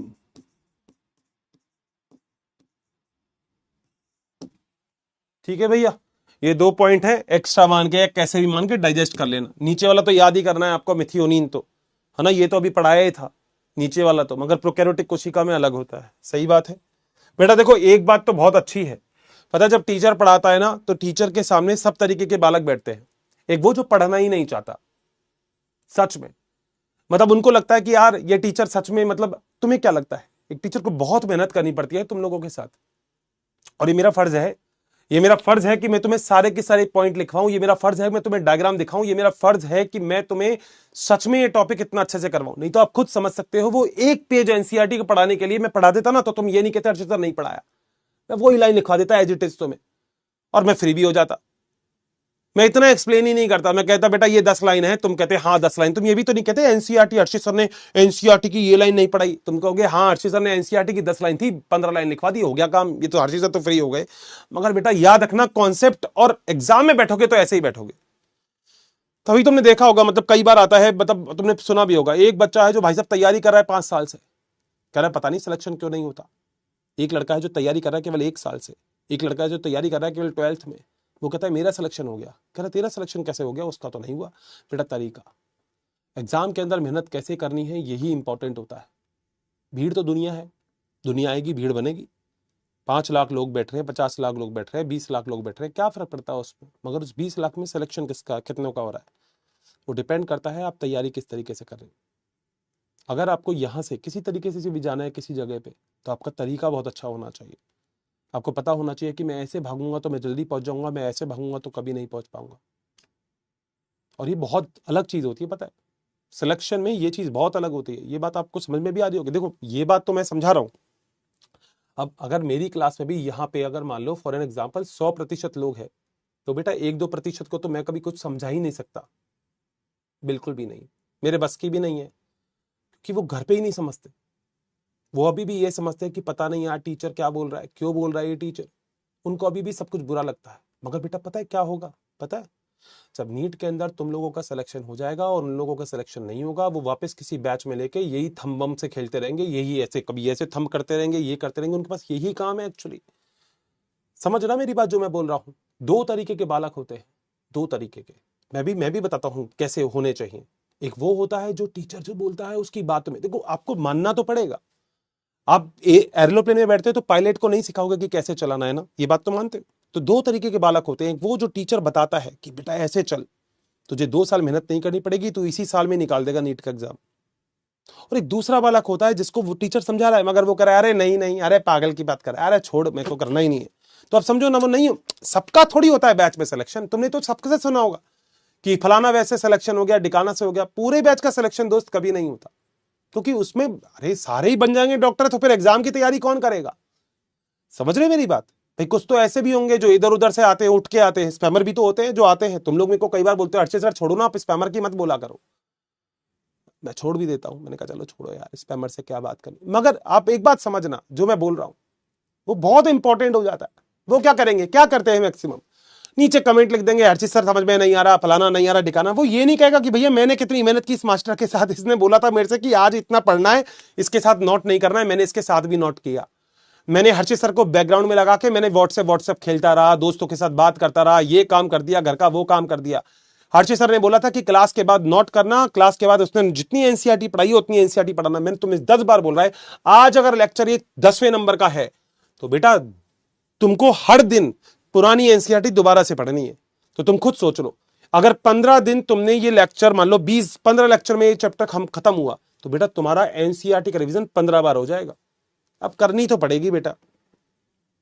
सर मेरे पास तो फिजिक्स भी है, केमिस्ट्री भी है, बायोलॉजी भी है, मैं तीनों कैसे पढ़ूं? सब पढ़ते हैं बेटा। 24 घंटे तेरे पास, 24 घंटे उसके पास भी है, जिसका सिलेक्शन हो गया या होने वाला है। तेरे हाथ में है, तू कैसे करना चाहता है। अगर तू ऐसे ही करना चाहता है जैसे दुनिया कर रही है, भीड़ भीड़ भीड़ भीड़, तो तुम्हारा भीड़ क्या होती है? बस भीड़। सबकी थोड़ी आती है बेटा रैंक, सब नहीं होते सेलेक्ट, इतनी सी बात है। कुछ ये बोलते रहेंगे ये नहीं है एनसीईआरटी में, हर्षित सर आप तो बहुत बाहर से पढ़ा रहे हो। मगर जिस दिन नीट के एग्जाम में बेटा, इस बार भी नीट के एग्जाम में तुमने देखा होगा बॉटनी कैसी आई थी, जूलॉजी से ज्यादा क्वेश्चन थे बॉटनी के, तुम लोगों को पता होगा। और मैं लिटरली आपसे एक चीज बोलूं बेटा, आपके पास तैयारी पूरी होनी चाहिए। सामने वाला मान लो तुम्हारा दुश्मन है और तुमको नहीं पता तुम्हारा दुश्मन क्या लेके आ रहा है। तुम चक्कू लेके जाओगे, वो AK-47 लेके बैठा है। तुम चक्कू लेके जाओगे, मार दूंगा मार दूंगा, वो कहेगा AK-47 है मेरे पास, उड़ा दूंगा। तो बेटा पूरी तैयारी करके जाओ ना, ले चक्कू, ले तलवार, ले AK-47, ले बोफोर्स तोप, ले फलाना फाइटर जेट सब लेके आओ। करा तू आजा सामने से, बस उसको आने दो बेटा, उसको आने दो। नीट का पेपर तुम नहीं जज कर सकते, वो तुम्हारी सुनेगा भी नहीं। तुम बाद में कहोगे ये कहां से दे दिया क्वेश्चन। तुम्हें पता है कोशिका वाले चैप्टर में से एक क्वेश्चन आया था, पी भुजा और क्यू भुजा वाला, छोटी भुजा बड़ी, पी भुजा बड़ी भुजा क्यू भुजा, जिसको पढ़ा होगा, जिसने पढ़ा होगा। नहीं तो कोशिका वाले चैप्टर में देख लेना, अभी 2-1 साल पहले ही आया पी और क्यू भुजा, पूरी एनसीईआरटी में नहीं है वो। लड़ लो नीट वालों से, लड़ियाओ नीट वालों से। उन्होंने वापस चेंज ही नहीं किया, उन्होंने कहा है ठीक है, हमने तो छोटी और बड़ी भुजा के बारे में बोला था, तुमने क्यों नहीं पढ़ा, तुम्हारी गलती है। नहीं हुआ बेटा क्वेश्चन चेंज, वो नहीं सुनेंगे। इस बार भी सुना क्या उन्होंने? नहीं सुनते बेटा, कोई नहीं सुनता। जो सुनने के लिए थोड़ी बैठे हो, तो वो तो ये कहने के लिए बैठे भाई तुम पढ़ लो, हम तो नहीं सुन रहे, तुम पढ़ लो। मगर बोलो चलू आगे, पहला काम हो गया। तो आपको पता है पहला टीआरएनए कहां पे आके जुड़ गया? पहला टीआरएनए आके जुड़ गया पी स्थल पर। सर मजा आ गया सर, डायग्राम में ही मजा आ गया। अब आ जाओ बेटा आगे, आओ बेटा, ठीक है। अब पहले तो मिटा देता हूं मैं, है ना, यहां से जो काम की चीज नहीं है, क्योंकि बार बार डायग्राम नहीं बनेगा ना दोस्त। सर हमें तो बनाना पड़ेगा, तो बेटा कोई बात नहीं, तुम्हारी मेहनत होगी तो तुमको फायदा भी तो मिलेगा उसका। आओ, पहला हो गया स्टेप, नाम था प्रारंभन। क्या हो गया? प्रारंभन, ठीक है। दूसरा कौन सा है प्रारंभन के बाद? देख लो जरा क्या लिख रखा है प्रारंभन के बाद। प्रारंभन के बाद अगला है दीर्घीकरण। आओ बेटा, सेकंड पे चलते हैं, पॉइंट नंबर बी, नाम है दीर्घीकरण। सेकंड,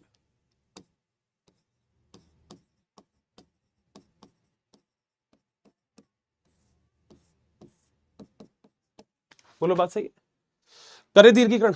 अब सुनो, देखो क्या होता है बेटा। पहला टीआरएनए तो यहां पे आके जुड़ गया। अब जो दूसरा टीआरएनए आएगा वो कहां पर आके जुड़ेगा? ए स्थल पर। लिख रहा हूं मैं, एक अन्य टीआरएनए, एक अन्य सक्रिय टीआरएनए, एक अन्य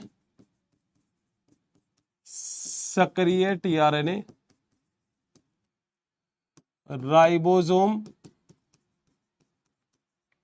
के ए स्थल पर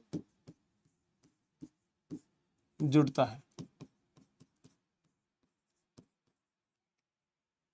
सही है सर, अगला टीआरएनए लेके आओ। लेके आ रहा हूं बेटा, देखिए रहा अगला टीआरएनए। अब पूरा टीआरएनए नहीं बनाऊंगा मैं, इतना सा बना दूंगा, इतना सा, ये मान ले, ये बना दिया। इसका मतलब अगर मान ले तेरे एमआरएनए के ऊपर मान ले है ए, तो बेटा टीआरएनए पर है यू। अरे सर ये चीज थी क्या? मैं बोल रहा हूं ना, वही टीआरएनए आएगा। और ये दूसरा नंबर का टीआरएनए आ जाएगा। ये मान लो ये है अमीनो एसिड नंबर 2। पहला यहां आ गया, दूसरा यहां आ गया। बोलो पॉइंट क्लियर है क्या?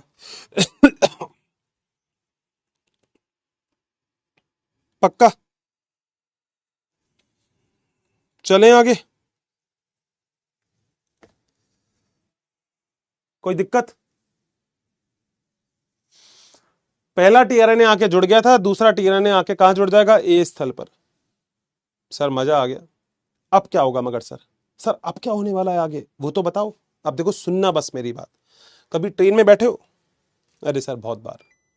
लड़कों ध्यान से सुन, लड़कियों को तो आसानी से सीट मिल जाती है, वो तो ऐसे बोल देंगे, देखो मतलब भैया बोल देंगे कोई फर्क नहीं पड़ता, सामने वाला तो सीट दे देता है। वो जैसे प्लीज सीट दे दो ना, और ही बैठ जाओ बैठ जाओ, मैं तो खड़ा ही होकर चल जाऊंगा, अरे मैं तो ट्रेन के ऊपर बैठ जाऊंगा, कोई दिक्कत नहीं, आप बैठ जाओ मैडम, बैठ जाओ बैठ जाओ, ऐसा। या फिर लड़की ऐसे खड़ी रहेगी तो लड़का क्या कहेगा? लड़का यूं बोलेगा, अरे प्लीज आप बैठ जाओ। मानती हो लड़कियों? देखो नाम मत बोलना, और तुम बता देना कमेंट बॉक्स में, जब ये लेक्चर अपलोड हो जाए तो कमेंट बॉक्स में बता देना, हाँ अर्षित सर आप बिल्कुल सही कह रहे हो, लड़कियों के इतनी इज्जत तो मिलती है।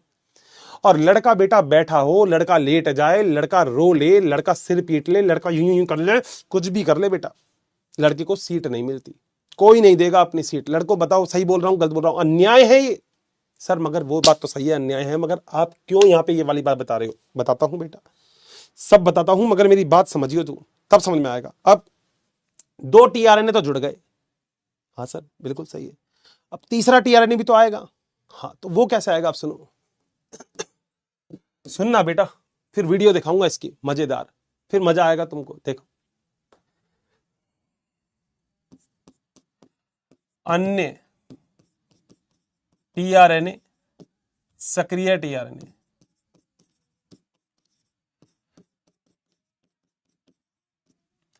अब अभिक्रिया में आता है अगला टीआरएनए भी आएगा। कहां है सर? ये रहा बेटा, ये बेटा अगला टीआरएनए है जो अमीनो अम्ल संख्या 3 को लेके आएगा। बोलो सही है बात? सही है। अब जरा सुनना बेटा, देखो सुनते रहना, सुनोगे तो मजा आएगा। तुम लड़कों कई बार तुमने ऐसा किया होगा, इतनी सी सीट मांगते हो तुम बस में, भैया बस इतनी जगह पे बैठ जाऊंगा, ठीक है, और तुम्हें बेटा यहाँ पे इतनी सीट मिल गई, ये बेंच है बेटा, और यहाँ पे बेटा कई सारे लोग बैठे हैं, यहाँ राम शाम मोहन सोहन फलाना ढिकाना सगाई लोग बैठे हैं ना, तुमको बस इतनी सी सीट मिलनी चाहिए बेटा, इतनी सी, ऐसा बस हल्का सा ऐसे टिका लो, बस कोई फर्क नहीं पड़ता। उसके बाद तो तुम यूं ऐसे खिसक खिसक के खिसक खिसक के खिसक खिसक के अपनी जगह बना लोगे। बनाओगे नहीं बनाओगे? बनाओगे ना? ऐसे ही तो बनती है सके, तो तुम्हें पता है, देखो लड़कों तुम्हें पता है, लड़कियों को इस चीज से मतलब नहीं है, लड़कियों को तो सीट मिल जाती है बेटा अपने आप, मगर लड़कों को बहुत मतलब है बेटा, लड़कों को तो देखना पड़ता है। अर्षित सर आप बिल्कुल सही बोल रहे हो सर, सीट मिलने में बहुत कठिनाई है सर, नहीं मिलती सीट सर, खिसकाना पड़ता है, मगर थोड़ी सी सर सीट मांगनी पड़ती है, शुरू शुरू में मांगनी पड़ती है, भैया फिर क्या हो गया, बस इतनी सी सीट दे दो, कर फिर नहीं चाहिए, इतनी इतनी चाहिए भैया, इतनी कह इतनी में उंगली रखूंगा, उंगली बस, ये लो भैया उंगली रख ली मैंने, कह रहा अब पूरी सीट तो मैं अपने आप बना लूंगा भैया, अब देखो आ गया हूं मैं। ऐसे ही करते हो ना लड़कों? देखो मैं तो ऐसे ही करता था पहले, कभी ज्यादा था ऐसे बस ट्रेन में कभी ज्यादा था, भाई साहब ऐसे ही करता था, मैंने कहा जगह चाहिए, कह रहा भैया जगह तो नहीं है, मैंने कहा इतनी चीज दे दो, फिर भाई साहब वो पहले तो ऐसे जा रहा था बंदा, मैंने इतनी सी जगह मांगी, मैं यूं बैठ गया, फिर यूं ये करना पड़ता है बेटा, ये देश है तो करना पड़ेगा। अब देखो जरा सुनो क्या होता है, यहां समझना, तीसरा टीआरएनए जैसे ही आएगा, ध्यान से सुनना, वो आके ए स्थल पे जुड़ता है, यहां सामने देखना, ए स्थल वाला जो टीआरएनए है, हाँ वो चले जाता है पी स्थल पर। अच्छा समझना बेटा, समझना, ये बहुत प्यारी चीज है, ये गणित ही अलग है। देखो तुमको ऐसे नहीं देखना तो तुम ऐसे देखो बेटा, ऐसे देखो तुम, तुम्हें मैं समझाता हूं, देखो मैं तो बेटा तुम्हारे लिए तो कुछ भी, ये देखो जरा, देख लो जरा ध्यान से, ये है एमआरएनए, पॉली ए टेल लगाई थी 3' पे, वो लगी हुई है एमआरएनए है ये, ठीक है सर बहुत बढ़िया सर, क्या बात है, मजेदार चीज, एमआरएनए है, एमआरएनए में बहुत सारे कोडॉन हैं, ठीक है, मिथाइल कैप लगाई थी 5' पे, देख लेना बेटा अपने नोट्स में देख लेना, एमआरएनए पे 5' पे मिथाइल कैप लगाई थी अपन ने, मिथाइलेशन, ठीक है, जब अपन ने एक पूरा एमआरएनए बनाया था, इनिशिएशन साइड एयूजी लिखा होगा बेटा यहाँ पे, चलो नहीं लिखा कोई बात, ये आगे बेटा टीआरएनए, क्या है ये टीआरएनए, इस टीआरएनए पर ये है अमीनो अम्ल, मिथियोनिन नहीं होगा या फॉर्मल मिथियोनिन होगा, इसके नीचे तो यूएसी है, क्यों? क्योंकि वहां पे एयूजी है, प्रारंभन कोडॉन एयूजी, तो एयूजी के सामने क्या आ गया? यूएसी, स्टार्ट कोडॉन आ गया, पहला काम हो गया। देखो अब ये भी नहीं समझ में आया तो बेटा कभी नहीं आएगा समझ में। अब देखो मिथियोनिन लगा हुआ है, क्योंकि एयूजी मिथियोनिन ही बनाता है, अपन ने चार्ट में देखा था, ठीक है, राइबोसोम की बड़ी उपिकाई आ गई, ये छोटी ये बड़ी, अरे सर जबरदस्त हो आप, आ जाओ, मजा है बेटा, इस पूरे कॉन्सेप्ट में मजा है। देखो हाँ ये दिखा रहा है साइड से, ऐसा साइड का लुक दिखा रहा है, यूं कर ऐसे देखो और ऐसे देखो, कोई बात नहीं, अपन देख लेते क्या फर्क। अगला टीआरएनए बेटा यहां आ गया, यू यू यू है तो सामने ए आ गया, कोई दिक्कत नहीं है, ठीक है। इसके ऊपर भी अमीनो एसिड लगा हुआ है, ठीक है। ये इसको धक्का देगा, देखो अब इसका अमीनो एसिड इसके ऊपर आ गया, ये इसको धक्का देगा, वो एग्जिट पे चले गया। आगे कौन सी साइड थी? एग्जिट। देखो जरा यहां देखना, ये इस पे आ गया, ये अगला टीआरएनए आया, फिर ये आगे गया, फिर ये इस पे आ गया, ये अगला टीआरएनए आया, फिर ये इस पे आ गया, वो एग्जिट हो गया। वहां पे एग्जिट साइड लिखी थी मैंने, वो एग्जिट हो गया, ये आ गया, ये आ गया। बताओ क्या पॉइंट के ये इलॉन्गेशन बन रहा है? देखो लंबी चेन बन रही है, किसकी?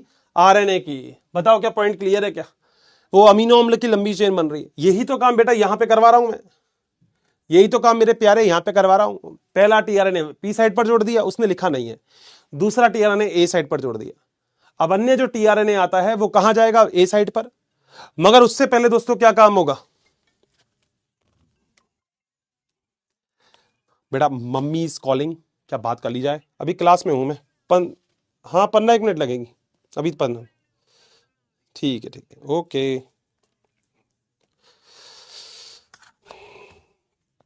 कॉन्सेप्ट मजेदार है, क्या कहते हो?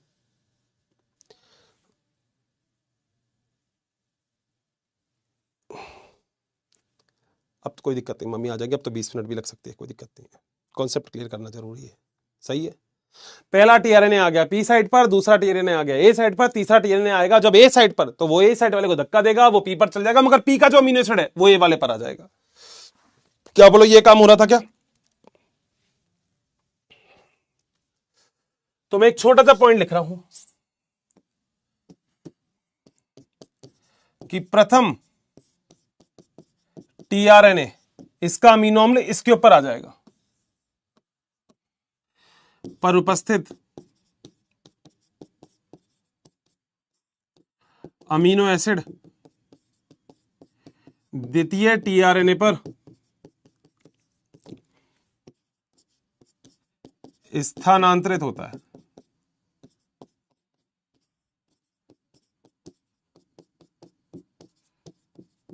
बोलो बात सही है। और प्रथम टीआरएनए एग्जिट स्थल पर आकर अभिक्रिया से बाहर हो जाता है।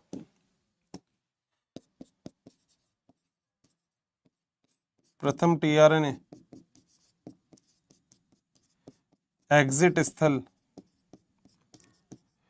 पर जाता है, वह बाहर निकलता है।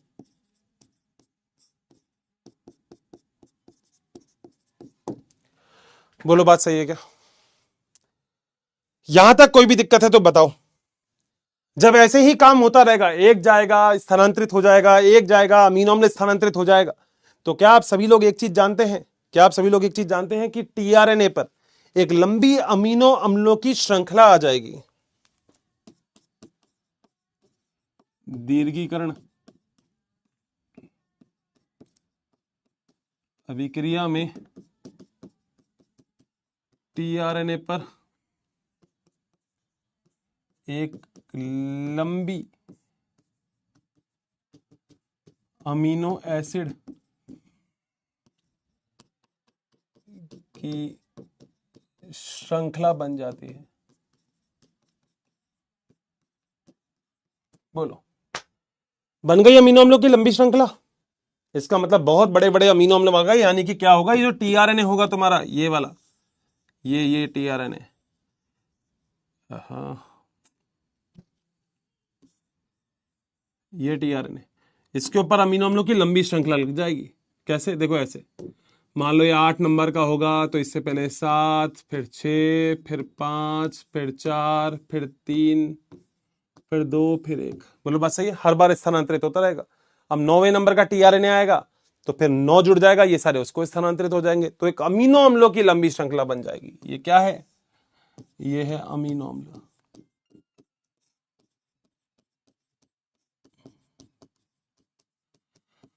बता दो क्या पॉइंट क्लियर है क्या? चलें आगे, कोई दिक्कत? तो सर हमारे पास दो स्टेप हो गए थे, कौन कौन से सर? हमने पढ़ लिया था प्रारंभन, हमने पढ़ लिया था दृढ़ीकरण, अब तीसरा है सर हमारे पास समापन। सर कर दो, लिख दो बेटा, लिख देता हूं। तीसरा, थर्ड है बेटा समापन,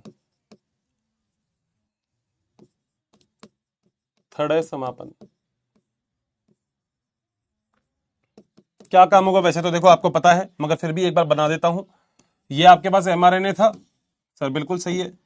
ये 5' था, ये 3' था सर, बिल्कुल सही है। यहाँ पे प्रारंभन कोडॉन था AUG सर, बिल्कुल सही है। यहाँ पे समापन कोडॉन था UAA माना था हमने। तीनों में से कुछ भी हो सकता है, तो कोई दिक्कत नहीं है, ठीक है सर। धीरे धीरे राइबोसोम इसके ऊपर खिसकता रहेगा, हाँ सर। तो राइबोसोम की छोटी उप इकाई तो नीचे होगी, हाँ सर। राइबोसोम की बड़ी उप इकाई यहाँ होगी, हाँ सर, बिल्कुल सही बात है, ठीक है। 3 स्थल बताए थे, कौन कौन से? ये स्थल था मान लो P स्थल, अरे यार, ये स्थल था मान लो P स्थल, ये था मान लो A स्थल, और ये था E स्थल, हाँ सर। ये जो तुम्हारे पास राइबोसोम, ये था mRNA के ऊपर जो ये tRNA, इस tRNA पे बहुत लंबी लंबी क्या जुड़ गई थी? अमीनो अम्लों की श्रृंखला। बोलो बात सही है? क्या मेरी क्लास में सारे लोग जानते हैं क्या कि ये समापन कोडॉन होता है?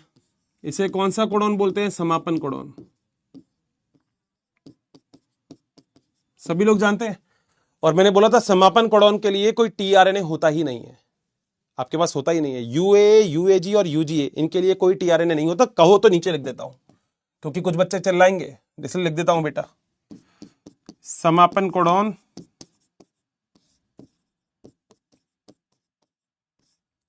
UAA, UAG, UGA के लिए tRNA नहीं पाए जाते।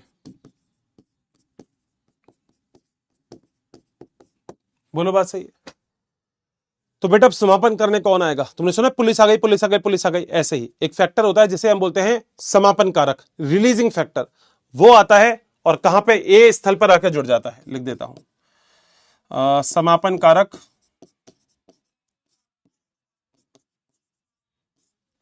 अब अभिक्रिया में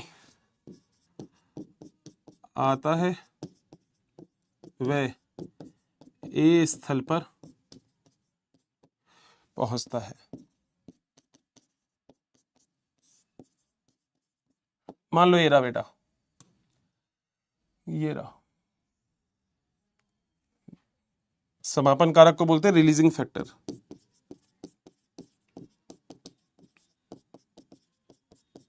शॉर्ट फॉर्म होती है RF।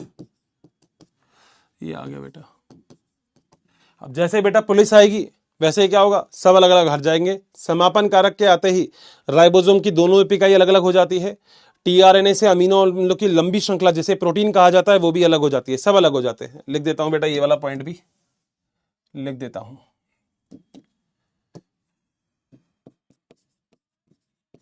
समापन कारक के जुड़ते ही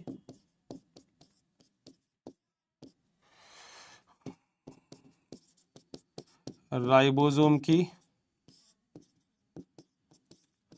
दोनों उप इकाई अलग अलग हो जाती है।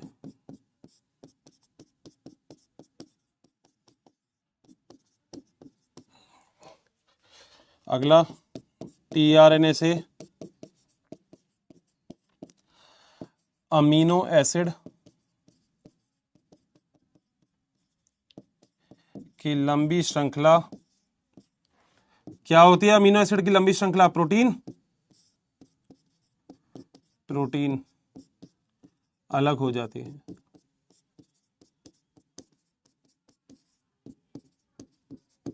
बोलो क्या पॉइंट क्लियर है? क्या तुम्हें प्रोटीन ही तो बनाना था, बन गया। बोलो क्या पॉइंट क्लियर है?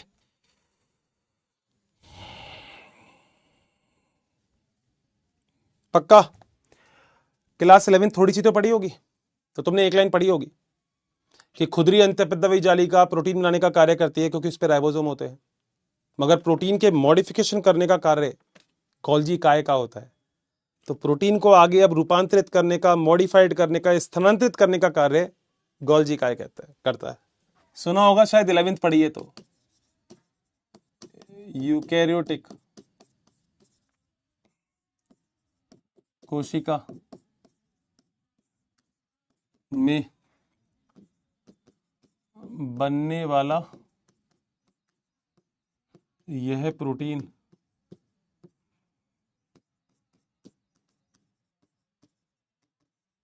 गोल्जी काय द्वारा रूपांतरित का मतलब मॉडिफाई,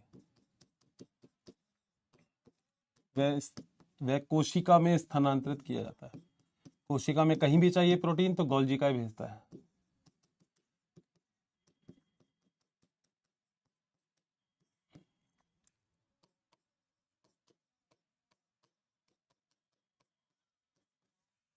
बेटा डन, बता दो क्या पॉइंट क्लियर है क्या। और यही चीज बेटा ये देखो, ये देख लो जरा, यहाँ पे देखो, ये आ गया, देखो चलता जा रहा है। देखो अमीनो अम्लों की लंबी श्रृंखला बन रही है, बन रही है, बन रही है। देखो अमीनो अम्ल बने जा रहे हैं, अमीनो अम्ल बने जा रहे हैं। ये आगे खिसकता जा रहा है, ये देखो धीरे धीरे यहाँ भी खिसकता जा रहा है। देखो राइबोसोम धीरे धीरे आगे आता जाएगा। आगे कौन आएगा? आगे वही आएगा रिलीजिंग फैक्टर। देखते रहो, रिलीजिंग फैक्टर आ गया बेटा। यूए, यूएजी या यूजीए, तीनों में से कोई एक आएगा। देखो आरएफ जैसे इससे जुड़ेगा सब अलग अलग होगा। देखो ये आ गया बेटा, ये क्या है? अमीनो अम्लों की लंबी श्रृंखला है बेटा। ये रही अमीनो अम्लों की लंबी श्रृंखला, यानी कि ये है प्रोटीन। ये है बेटा प्रोटीन। और आपको पता है प्रोटीन के मध्य पेप्टाइड बंध पाए जाते हैं। देखो ये रहा प्रोटीन, बस यही है बेटा। क्या प्यारा डायग्राम था ये। बताओ बेटा, यहां तक डन करते हो क्या? यहां तक कोई दिक्कत तो नहीं है? डन है पूरा कॉन्सेप्ट सारा का सारा?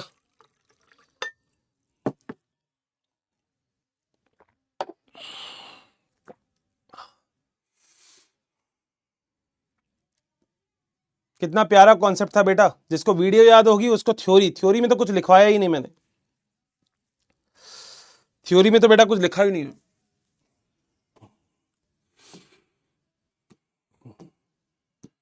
आओ बेटा इसकी एनसीईआरटी देख लेते। देखो ये तो वही एक डायग्राम बनाया था मैंने, इंग्लिश का डायग्राम है, तो मैंने कहा आपके लिए ले आता हूं। तो इंग्लिश में डायग्राम है। ये राइबोसोम की बड़ी उप-इकाई ऊपर जुड़ रही है, राइबोसोम की छोटी उप-इकाई नीचे जुड़ रही है, स्मॉल। इतनी तो इंग्लिश जानते होंगे। ये टीआरएनए है, ये अमीनो अम्ल है, ये सारी चीजें यहां पे लिखी हुई है। सही बात है। आ जाओ अब जरा एनसीईआरटी पढ़ते हैं। पढ़े? टीआरएनए का डायग्राम सामने होना चाहिए अगर एनसीईआरटी पढ़नी है तो। पूरा पढ़ा है तभी टीआरएनए समझ में आएगा। उस टाइम मैंने एनसीईआरटी टीआरएनए की नहीं पढ़ाई थी। आओ बेटा, कूट की परिकल्पना को बहुत समय पहले क्रिक ने आनुवांशिक कूट को पढ़ने के लिए अमीनो अम्ल से संबंध वाली एक क्रियाविधि बताई थी। बिल्कुल सही है। अब क्योंकि मेरी बात आप समझ पाओगे, ध्यान से सुनना। आप जरा कुछ भी करने की जरूरत नहीं है। एमआरएनए पर जैसे कूट होंगे वैसा ही टीआरएनए आएगा। अगर एमआरएनए पर एयूजी कूट होंगे, कोडॉन का मतलब कूट होता है, ठीक है? कूट और एंटी कोडॉन का मतलब तुम जानते हो, प्रतिकूट। तो जैसा कूट होगा वैसा ही होगा, और ऊपर अमीनो एसिड जुड़ा होगा, ठीक है? ये एजीयू जुड़ रहा है तो कौन सा अमीनो एसिड है? सेरिन। यहां पे एयूजी होता तो कौन सा अमीनो एसिड होता? मिथियोनिन। ठीक है, आ जाओ। क्योंकि अमीनो अम्लों की संरचना में कोई विशेषता नहीं होती जिससे कूट को पढ़ सके। बिल्कुल सही बात है। अमीनो अम्ल थोड़ी पढ़ रहे हैं कूट को। कूट को पढ़ने का कार्य कौन कर रहा है? टीआरएनए कर रहा है। ये कहीं भी बात लिख सकता हूं और तुम्हें ये वाली बात क्लियर होनी चाहिए। ये एक्स्ट्रा है, नोट डाल के लिख देता हूं, कभी कंफ्यूज नहीं होंगे कि कूट को पढ़ने का कार्य टीआरएनए करता है। टीआरएनए का एंटीकोडॉन करता है, प्रतिकूट एंटीकोडॉन करता है। आओ बेटा, क्या ही बोलेगी बेटा एनसीईआरटी। अब ये लाइन तुम ऐसे ही पढ़ लेते बेटा, नहीं होता। अब उसने तो लिख दी लाइन, उसने कहा पढ़ ले अब तेरे बस की है तो, मगर अब अपन को पता है। इसके अनुसार अनुकूलता अणु से एक तरफ कूट को पढ़ा जाता है, वह दूसरे तरफ विशिष्ट अमीनो एसिड जुड़ जाते हैं। बिल्कुल। और अमीनो एसिड नहीं जुड़ते, टीआरएनए जुड़ता है। कूट को पढ़ने का कार्य केवल टीआरएनए का होता है। ये ऊपर टीआरएनए लगा हुआ है, लिखा हुआ है टीआरएनए, और उस टीआरएनए पे अमीनो एसिड जुड़ता है। और पहले तुझे पता है, तूने अमीनो एसिड को करंट लगाया था, अमीनो एसिड ने टीआरएनए को करंट लगाया था। ये अपन ने पढ़ लिया है। अंतरण आरएनए, जिसे विलेय आरएनए यानी कि एस आरएनए भी कहते हैं, सॉल्युबल आरएनए, एसआरएनए का मतलब होता है सॉल्युबल आरएनए कहते हैं। पहले आनुवंशिक कूट से पहले ही इसकी जानकारी थी, अनुकूल कूट में इसकी भूमिका के बारे में अब जानकारी मिल पाई। बिल्कुल हमको पता है, बिल्कुल हमें पता। ये वाला पॉइंट मैंने लिखवा भी दिया था आपको, इंपॉर्टेंट है, इसको मार्क कर लेना, इंपॉर्टेंट है फॉर नीट। बेटा मार्क कर लिया करो, और चाहो तो नोट्स में भी अलग से लिख दिया करो। ये सॉल्युबल आरएनए वैसे मैंने लिखवाया, ये विले आरएनए होता है, नोट्स में लिखे हुए हैं आई थिंक। आओ बेटा आगे चलते हैं। अंतरण आरएनए में एक प्रतिकूट है, एंटीकोडॉन का फंदा होता है नीचे की तरफ, एंटीकोडॉन होता है नीचे की तरफ, ठीक है। इसमें पूरक क्षार मिलते हैं। पूरक का मतलब क्या बोला, अगर एमआरएनए के ऊपर ए है तो टीआरएनए के ऊपर यू होगा। बिल्कुल सही बात है, पूरक शाक मिलते हैं, सही बात है। वह अमीनो अम्ल, इसके अम्ल स्वीकार्य छोर पर ऊपर की तरफ मैंने लिखवाया है जहां पे अमीनो अम्ल जुड़ता है, अमीनो अम्ल बंधन स्थल जहां पे बताया था मैंने, याद है, भूल मत जाया करो बेटा। मैं सब कुछ लिखता हूं नोट्स के अंदर, मगर कोई मेरी बात सुने तो बात है।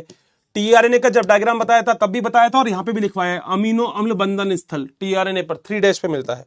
याद है एसीसी की सीमेंट मिल रही थी, यहाँ पे लिखा हुआ एसीसी भी, देख लेना भैया नोट्स के अंदर। जुड़ जाता है, जिससे अमीनो अम्ल जुड़ जाता है। प्रत्येक अमीनो अम्ल एक विशिष्ट टीआरएनए पर ही होता है। बिल्कुल सही बात है। अगर एयूजी एमआरएनए पर है तो यूएसी टीआरएनए पर है, और मिथियोनिन लगा हुआ है वहां पे, और मिथियोनिन टीआरएनए के हिसाब से नहीं लगता, मिथियोनिन लगता है एमआरएनए के हिसाब से। एयूजी में मिथियोनिन लिख रखा है तुम्हारी टेबल में भी। प्रारंभन के लिए यहाँ पे सबसे पहले अंतरण आरएनए होता है, जिससे प्रारंभन अंतरण आरएनए बोलते हैं। जो सबसे पहले जुड़ेगा वो प्रथम टीआरएनए हो गया। रोग प्रतिरूट के लिए कोई भी अंतरण आरएनए नहीं होता। रोग प्रतिरूट का मतलब स्टॉप कोडॉन, याद है स्टॉप कोडॉन, यूए, यूएजी और यूजीए, इनके लिए कोई भी टीआरएनए नहीं होता। ये तो मैंने भी लिखवा दिया नोट्स में, 3 के लिए कोई टीआरएनए नहीं होता। केवल तुम्हारे पास 61 टाइप के टीआरएनए होंगे, तुम्हारे नोट्स में है। उपरोक्त चित्र में आरएनए का क्लोवर लीफ यानी कि ती पत्ती या पत्ती जैसा स्तर दिखाया गया है। बेटा देखो, इसने नहीं दिखाया होगा मगर तुमने दिखाया है।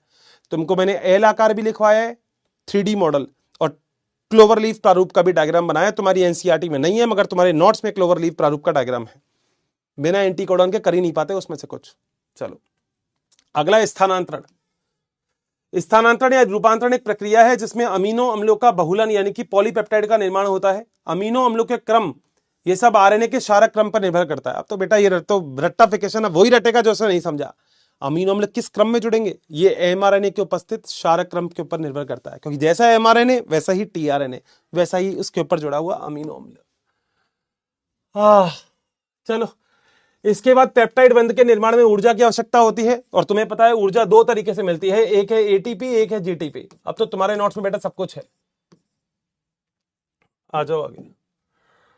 इस कारण प्रथम अवस्था में अमीनो अम्ल एटीपी के स्थान इससे सक्रिय हो जाते हैं और उससे वो टीआरएनए से जुड़ जाते हैं, जिससे अंतरण आरएनए का आवेशीकरण यानी कि अंतरण आरएनए का अमीनो एसिलेशन हो जाता है। अमीनो एसिलेशन जानते हो, यानी कि सक्रियण, ठीक है। अंतरण आरएनए का आवेशीकरण या सक्रियण, ये लिख देता हूं बेटा, है ना। फिर मेरे से बोलोगे हर्षित सर ये क्या हो गया। ये रहा, इसको ही बोलते हैं अंतरण आरएनए का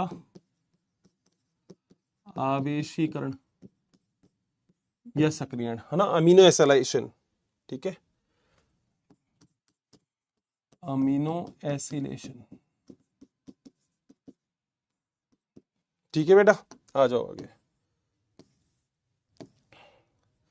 मजा आता है ना एनसीईआरटी पढ़ने में, जब थ्योरी बिल्कुल अच्छे से क्लियर होती है ना, तभी मजा आता है एनसीईआरटी पढ़ने में। इस प्रकार आवेशित 2 अंतरण आरएनए एक दूसरे से काफी पास पास आ जाते हैं। बिल्कुल सही बात है, एमआरएनए भी आ जाता है और उसके ऊपर टीआरएनए आ जाता है, दोनों सक्रिय होते हैं, ठीक बात है। और पेप्टाइड बंध का निर्माण होता है। कोई अगर आपसे बोले पेप्टाइड बंध क्या होता है, तो अमीनो एसिड के मध्य बंध जो होता है उसे पेप्टाइड बंध बोलते हैं। क्लास 11th में पढ़ के आए होंगे जैव अणु नाम का चैप्टर, वहां भी शायद प्रोटीन में ऐसा सुना होगा, नहीं सुना तो आज सुन लेना पेप्टाइड बंध क्या होते हैं, ठीक है। आ जाओ। कोशिकीय कारखाना जो प्रोटीन संश्लेषण के लिए आवश्यक है वो है राइबोसोम, तभी राइबोसोम को प्रोटीन की फैक्ट्री कहते हैं। राइबोसोम संरचनात्मक कार्य में 80 विभिन्न प्रकार के प्रोटीनों से मिलकर बना होता है, सही बात है। यह अपनी निष्क्रिय अवस्था में 2 उप इकाई, एक छोटी और एक बड़ी उप इकाई से मिलकर बना होता है। बोला मैंने, मैंने कहा निष्क्रिय अवस्था है तो एक छोटी होगी एक बड़ी उप इकाई होगी, छोटी और बड़ी 70-80 दोनों आपको समझा दिए हैं। एक छोटा दूत आरएनए में जाके मिलता है, वह दूत आरएनए प्रोटीन स्थानांतरण की अभिक्रिया शुरू हो जाती है। छोटा वाला उप इकाई नीचे जाके जुड़ जाती है और टीआरएनए आके एमआरएनए से आके जुड़ जाता है। बड़े उप इकाई में 2 स्थल होते हैं, मैंने आपको बाय 2 के साथ गेट 1 फ्री दे दिया, ईपीए, ठीक है। इसके बाद अमीनो अम्ल के साथ जुड़ के काफी पास पास आ जाते हैं, जिससे पेप्टाइड बंध बन जाते हैं। बना दिए थे पेप्टाइड बंध, 2 अमीनो अम्ल जब जुड़ेंगे तो कौन से बंध बनेंगे? पेप्टाइड बंध बनेंगे। राइबोसोम में बंध में 23S राइबोसोमल आरएनए राइबोसोम का कार्य करता है। ये शायद मैंने आपको जब 70S और 80S लिखवाया हुआ है, मेरे ख्याल से 70S और 80S, बताना मुझे जरा कमेंट में, क्या मैं किसी और लेक्चर में भी आपको पढ़ा चुका हूं? मेरे ख्याल से मैंने पढ़ाया है 70S और 80S, पूरा पढ़ा है उसमें, 28.5S 5S वगैरह पूरा पढ़ा है, मुझे बताना जरूर। और ये वाली चीज नीट के लिए इंपॉर्टेंट है। इस पूरे विज्ञान में सारे के सारे एंजाइम, शायद बोला था मेरे को याद तो ऐसा ही आ रहा है, सारे के सारे जो एंजाइम होंगे वो प्रोटीन से बने होंगे, मगर एक एंजाइम प्रोटीन से नहीं बना होगा, जो है राइबोजाइम। राइबोजाइम आरएनए से बनता है। कोई आपसे कहता है राइबोजाइम किससे बनता है, तो आरएनए से। केवल एक ही एंजाइम ऐसा है जो आरएनए से बनेगा, बाकी सारे एंजाइम पूरे प्रकृति में प्रोटीन से बनते हैं। आ जाओ, लाइन से कंफ्यूज मत होना, इसने जो भी बोल रखा है, तुम्हारे पास अब पॉइंट सारे क्लियर हैं। दूत आरएनए में स्थानांतरण में आरएनए का अनुक्रम है, जिसमें प्रारंभन कूट एयूजी होता है, जिसे स्टार्ट कोडॉन कहते हैं, और स्टॉप कोडॉन भी मिलते हैं। स्टॉप कौन कौन से? यूए, यूएजी और यूजीए। पॉलीपेप्टाइड का कूट लेखन करते हैं। पॉलीपेप्टाइड का मतलब जानते हो? अमीनो अम्लों की लंबी श्रृंखला, लिखवा दिया है नोट्स में। दूत आरएनए में कुछ अतिरिक्त अनुक्रम होते हैं जो स्थानांतरित नहीं होते, जिसलिए इसे अनट्रांसलेटेड रीजन या यूटीआर कहते हैं। अब देखो, इसने यूटीआर बताया, यूटीआर तुम्हारे पास डायग्राम है, यूटीआर ये लिखा हुआ मैंने, एमआरएनए का डायग्राम बनाया था, याद है? ये रहा, लिख दिया यूटीआर, और लिख दिया यूटीआर का मतलब होता है अनुवादन जिसका नहीं हो सकता। एक लाइन अपनी नोट से बाहर नहीं जाएगी। इसमें 5' भी होता है, और जो प्रारंभन प्रकूट से पहले, और 3' जो होता है वो उसके बाद होता है। बिल्कुल बात सही है। देखो मैं जो बोल रहा हूं वही लिख रहा हूं। देखो 5' प्रारंभन प्रकूट से पहले, और 3' समापन कोडॉन के बाद होता है। चाहो तो लिख देता हूं, वैसे तो सब डायग्राम में दिखता है। 5' प्रारंभन प्रकूट से पूर्व, और 3' समापन प्रकूट के पश्चात। अब बेटा सुनो जरा, ये डायग्राम अगर तुम्हारे पास नहीं होता तो तुम्हें रटना पड़ता, मगर तुम्हारे पास डायग्राम है तो तुम्हें दिख रहा है। सुनो, प्रारंभन नहीं, 5' प्रारंभन कूट के पूर्व होगा और समापन के पश्चात। सही है, बिल्कुल। तुम डायग्राम देख के सारी थ्योरी कंप्लीट कर सकते हो। प्रारंभन कुडून राइबोसोम का एयूजी होता है, उससे बनता है। इसकी पहचान टीआरएनए के द्वारा की जाती है। अंतरण आरएनए की टीआरएनए ही करता है, तो अगर एयूजी है तो टीआरएनए पर क्या होगा? यूएसी। राइबोसोम इसके बाद प्रोटीन के दीर्घीकरण की अवस्था की ओर बढ़ता है। पहले बोला था छोटी सी उप इकाई आएगी, फिर टीआरएनए आएगा, फिर बड़ी उप इकाई आएगी। इस अवस्था में अमीनो अम्लों का स्थानांतरण भी एक जटिल संरचना का निर्माण करता है, जो आगे जाके एंटीकोडॉन से पूरक क्षार युग्म बनता है और उचित प्रकूट के साथ जुड़ते रहते हैं। लगातार ऐसी अभिक्रिया होती रहती है, तुम्हारे पास अमीनो अम्लों की एक लंबी श्रृंखला आती रहती है।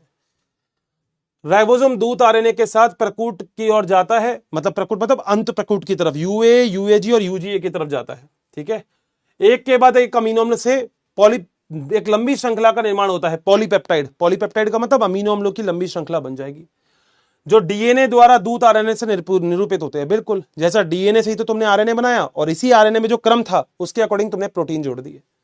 अंत में विमोचक कारक, रिलीजिंग फैक्टर, प्रकूट में स्थानांतरण की अभिक्रिया को समापन कर देता है। और राइबोसोम पॉलीपेप्टाइड, पॉलीपेप्टाइड का मतलब प्रोटीन की लंबी श्रृंखला। ये बेटा लिख दिया मैंने, पॉलीपेप्टाइड, पॉलीमर, ये होता है प्रोटीन की श्रृंखला।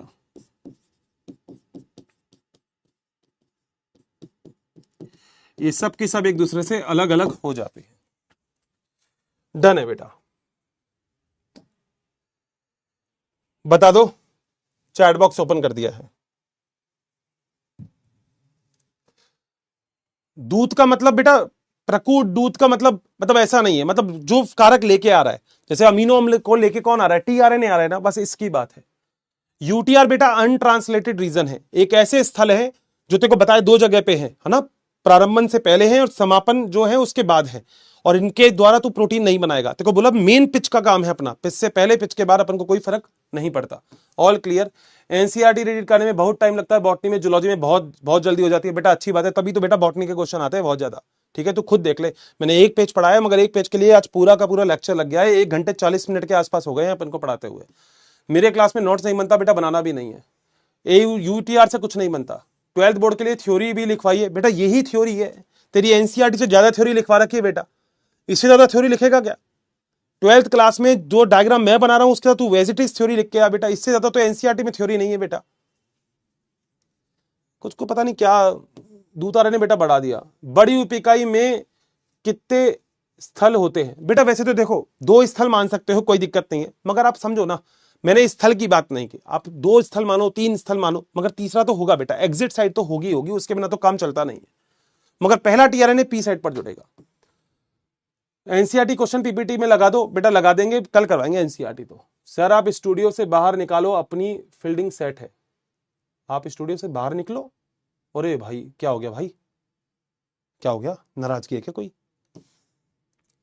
सर 12th के लिए थ्योरी लिखवाते ही नहीं हो गुरुजी, हमारे लिए नीट से 12th बोर्ड दोनों बराबर है। बेटा देखो एक बात समझो, ये जो शिकायत तुम लोग मुझसे करते रहते हो ना, मुझे एक बात बताओ, ये क्या थ्योरी नहीं है इसमें, ये बताओ, ये क्या थ्योरी नहीं होती है? ये थ्योरी नहीं है, ये थ्योरी नहीं है, ये थ्योरी नहीं है, ये थ्योरी नहीं है, ये थ्योरी नहीं है, ये क्या थ्योरी क्या होती है? क्या होता है थ्योरी? थ्योरी क्या होता है? यही तो बेटा थ्योरी होती है। ये क्या लिखा है? ये थ्योरी तो है बेटा। क्या है ये क्या है? ये क्या है? ये क्या है? ये क्या बोलते हैं इसको? मेरे यहां पे तो इसको थ्योरी बोलते हैं बेटा, ये थ्योरी होती है बेटा, थ्योरी। ठीक है, इसे थ्योरी ही बोलते हैं बेटा, है ना, ये थ्योरी होती है नॉर्मल लैंग्वेज में। तो लिख के तो ये 12th क्लास में यही लिख के आ एज इट इज। देखो एनसीईआरटी की लाइन याद रट सकता है तो एनसीईआरटी लिख ला, तेरी इच्छा है। ठीक है मेरे लाल। तो मेरे ख्याल से लगभग सारी की सारी बात आज की बिल्कुल क्लियर हो गई होगी आप सभी लोगों को। आशा करता हूं आज मजा आ गया होगा। मेरे को तो बड़ा मजा आया कि आज एक कॉन्सेप्ट, एक टॉपिक बहुत ही बढ़िया तरीके से आप लोगों का क्लियर हुआ है। ये बहुत बढ़िया बात है मेरे लिए। तो आज की बात तो कमेंट का इंतजार हमेशा रहता है, क्योंकि अब मैं क्या ही करूं बताओ, क्या ही बोल सकता हूं मैं। ठीक है, कुछ करे धीरे पढ़ाओ, कुछ करे तेज पढ़ाओ, कुछ करे थ्योरी लिखवाओ, कुछ करे थ्योरी कम लिखवाओ। इतना लिख ले बेटा जितना मैं पढ़ा रहा हूं, इतना ही लिख के आ जा। वहां पे भी इतना भी लिख जाएगा तो बहुत है। मैं बोल रहा था ना तुम लोगों से, कुछ बच्चों की शिकायतें कम नहीं होती, पता नहीं क्यों। चलो खैर कोई बात नहीं, ये भी समझेंगे कभी कि हर्षित सर बहुत मेहनत करते हैं हमारे साथ। खैर thank you so much, have a nice day, bye bye, take care, love you, bye bye.